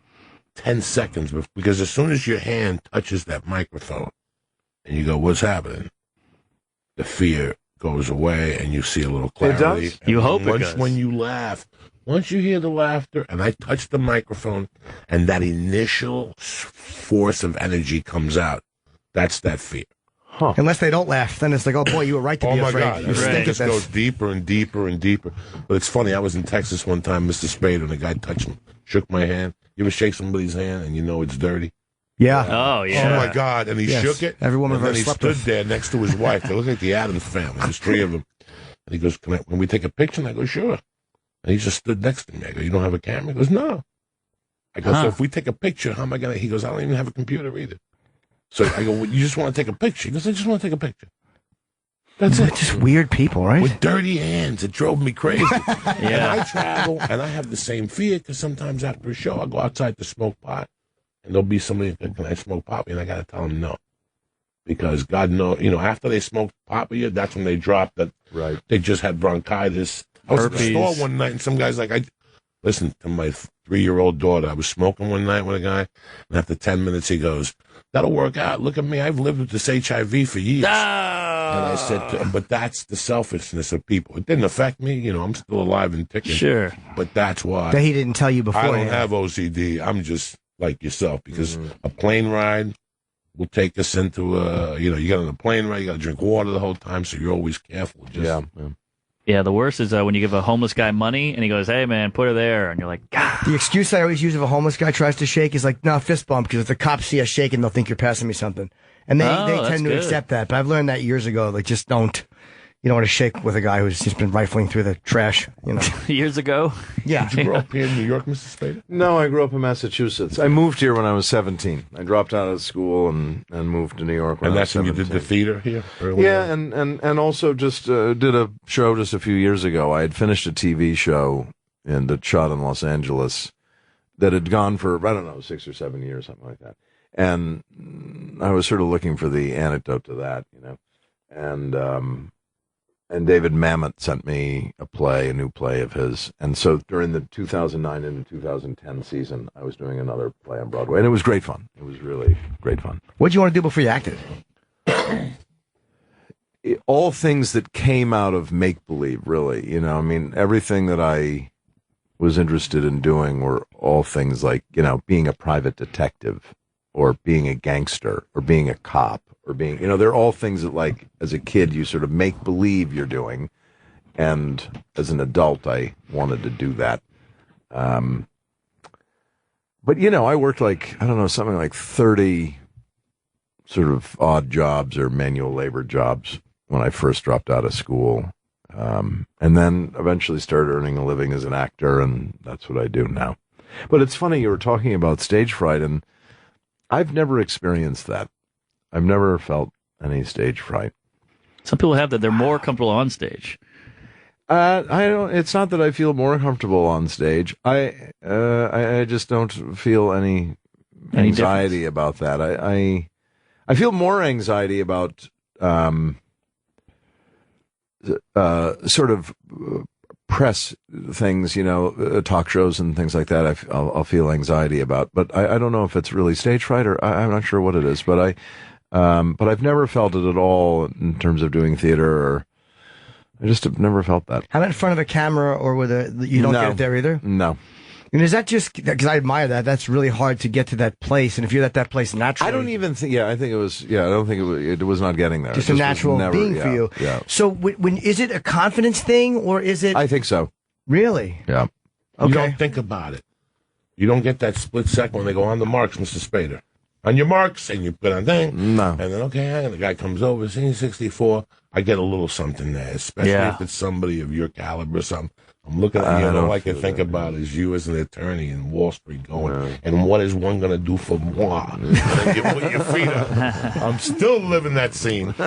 What is one going to do for moi? Yeah, you played. We talked before you came in. Like you I don't know. I feel like if your head's in the thing you're doing, right? It's like there isn't any. I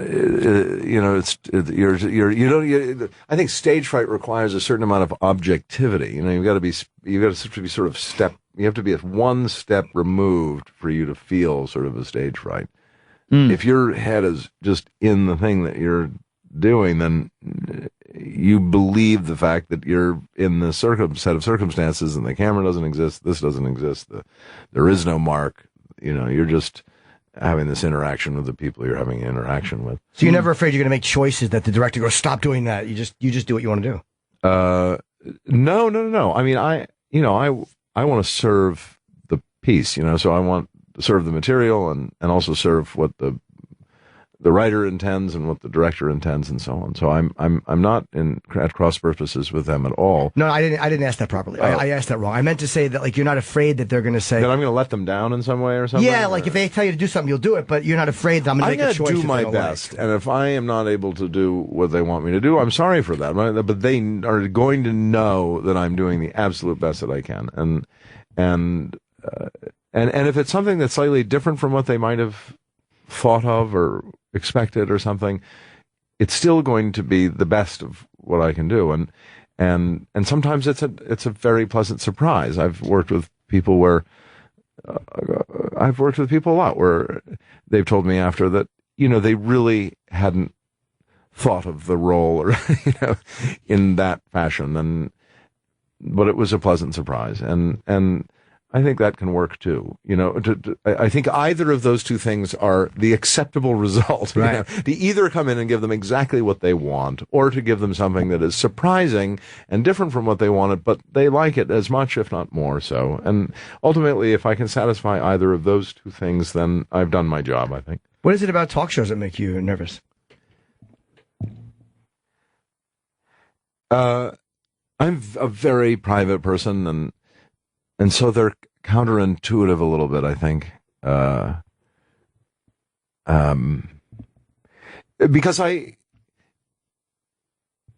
Because I don't think that the most successful visit on a talk show is to talk about the thing that you're there to be sort of selling. I don't think that that's the most successful thing. I think you have to do that, and I think that's an important part of it, and it's ultimately the reason why you're there, and so one must be able to speak intelligently about that, and that's fine. But I think you also there is a responsibility to entertain, and I think there's a responsibility to compel the audience, and I'm very private. I guess that's it. It's really it. Is that I'm not someone. I don't socialize a tremendous amount. I've got a very, very small circle of friends who have been my friends for a long, long time. My best friend is from grammar school age. So. I pretending to sit and be chatting and so on with someone and being very sort of friendly and telling things about yourself or it's an exercise for me. So you went scuba diving, fine, and then which is fine. I mean, I did it last night, or was it last night or the night before? So, I do it a lot, but so I've gotten used to that. And so I'm less anxious about it. I can go and do a talk show now, and I'm not particularly anxious. But certainly it's something that I feel, whereas a stage fright, when I'm working, I don't feel at all. Mm-hmm. So, do you like time alone? Like I said, like a little introverted. Like, do you enjoy just being by yourself sometimes, or are you not good by yourself? Yeah, no, I like that. I must say, I love the dulcet tones of the family in the background. I mean, it's lovely to be lying in bed reading a book, but it's nice to hear the kids in the other room or have them run into the room and make some noise and climb on the bed and then go off and play some more and stuff. So even my own private time, it's I like the intrusion and I like of family and friends, but I also am perfectly fine on my own. A little background noise. Like when I write, sometimes I can't write on the computer at home because just porn sites are too overwhelming. So I have to go somewhere like a restaurant or whatever where there's a little background noise. Wow. Huh. Okay. A little noise in the background, not distracting like we're talking to each other, but just that a little murmur. Yeah. A little murmur. And it kind of helps me focus on what I'm doing. You want to know something that actually calms me is during the break in the season, after we wrap the season in the spring, and we have a break. I love to travel anyway, and I have relatives overseas that I like to go and see. But I must say, there's another byproduct of traveling to a foreign country that I love, and that is to be in a restaurant or in a public setting, and all of the conversation and that ambient noise that you're hearing is a foreign language. Yeah. Is so nice, I think. There's something calming about it for me. That you aren't distracted. You really aren't distracted by it, especially if it's a foreign language you don't understand at all. Mm-hmm. You're not going to overhear something. Yeah, you just aren't distracted by it, and you're just not. It's. I don't know. I like that. I like that. To be surrounded by a foreign language is great, I think. Mr. Spader, you don't have to go overseas for that no more. No, There's times I sit in my coffee place in Studio City, and I don't know what the hell they're saying. And I speak Spanish. It ain't Spanish. It's something else, but... Go to Queens and it's Iraqi. It's amazing that you can get that anywhere now, but that's great when you go somewhere, and even like a music from a different place. Yeah. Like even like a soft music. Yeah, well, that's the great thing about New York, great. too. That's why I've loved New York, I think it really... it was funny, I was flying back from overseas, and I'd been in Florence and I'd been in Paris, and I sort of fell off the mic there for a second. Yeah. People do. It's just natural. I had been in, some of the most beautiful cities on earth, and I arrived back, literally, I landed at the airport and was coming into the city in the taxi, and I was so happy to be coming back to New York again, and a part of it is it's my home. But there was another thing too. I just love the city so much, and I couldn't figure out where it was. And I was driving, and there was a lot of traffic, so we had sort of pulled off on sort of the side, taking surface streets to get into the city, and we're coming through, and through a particularly unattractive part of town, and then we get into Manhattan, and you come through the Midtown Tunnel or something, you come out and it's, it's not a particularly attractive part of town. Yeah, the 30s. And you're looking around, it just is, it's okay, but it's not, and I'm looking around and realizing that, it's not the most beautiful city in the world, and it's not, and some of the architecture is great, but a lot of it's terrible, and, and it's dirty, and there's crap all over the place, and there's signs, and you know what I mean? And it's, sure. And I'm thinking to myself, what is it that's so beautiful to me? That's just, and I realize I'm not looking at the buildings, and I'm not looking at the trees. I'm looking at the people. When I am moving through the city, that's what I'm looking at. And I realize that's the beauty of the city, is its inhabitants, to see people, these great individuals from all over the world and from every part of our country. And they've all come to New York as individuals. And it's the one city on earth, I think, really, truly the one city on earth where you come here and you are absolutely yourself, and you can be that, and the city embraces that. It embraces to every individual, and whatever their identity might be. And do you like that you can kind of blend in here a little easier? People don't make as much eye contact in New York, so they don't notice celebrities as much. It's a little easier for you to blend in here than other places, too? We can just kind of just walk around and not be bothered? I guess. I go out most at night, so it's easier. It's dark. Yeah. Yeah. I'm a night person, So am I, which is hard with this job. You do stand up at night, and it's just not. And do you have to get up early for this? Yes, I do. Dear, I don't like it, but it's a fun job. But I try to do stand up before 8:30 or 9 on the weeknights. Oh, right, okay. But it's one of those weird things where I'm more creative at 2:00 in the morning, 3:00 in the morning. I get these, if I want to write, I'll get these bursts of inspiration. And it's like just counterproductive to waking up in the morning. It stinks. Right. Yeah. Do you write things, or do you prefer to kind of get scripts? It's a combination of both. The things that I have written, I write two different things. I either write things just for myself, which is prose, and then I rewrite. What do you rewrite? The scripts you get? Scripts. Oh, so when you get a script, like, and we're promoting, obviously, James is promoting Blacklist. Season 4 premieres tonight at 10 o'clock on NBC.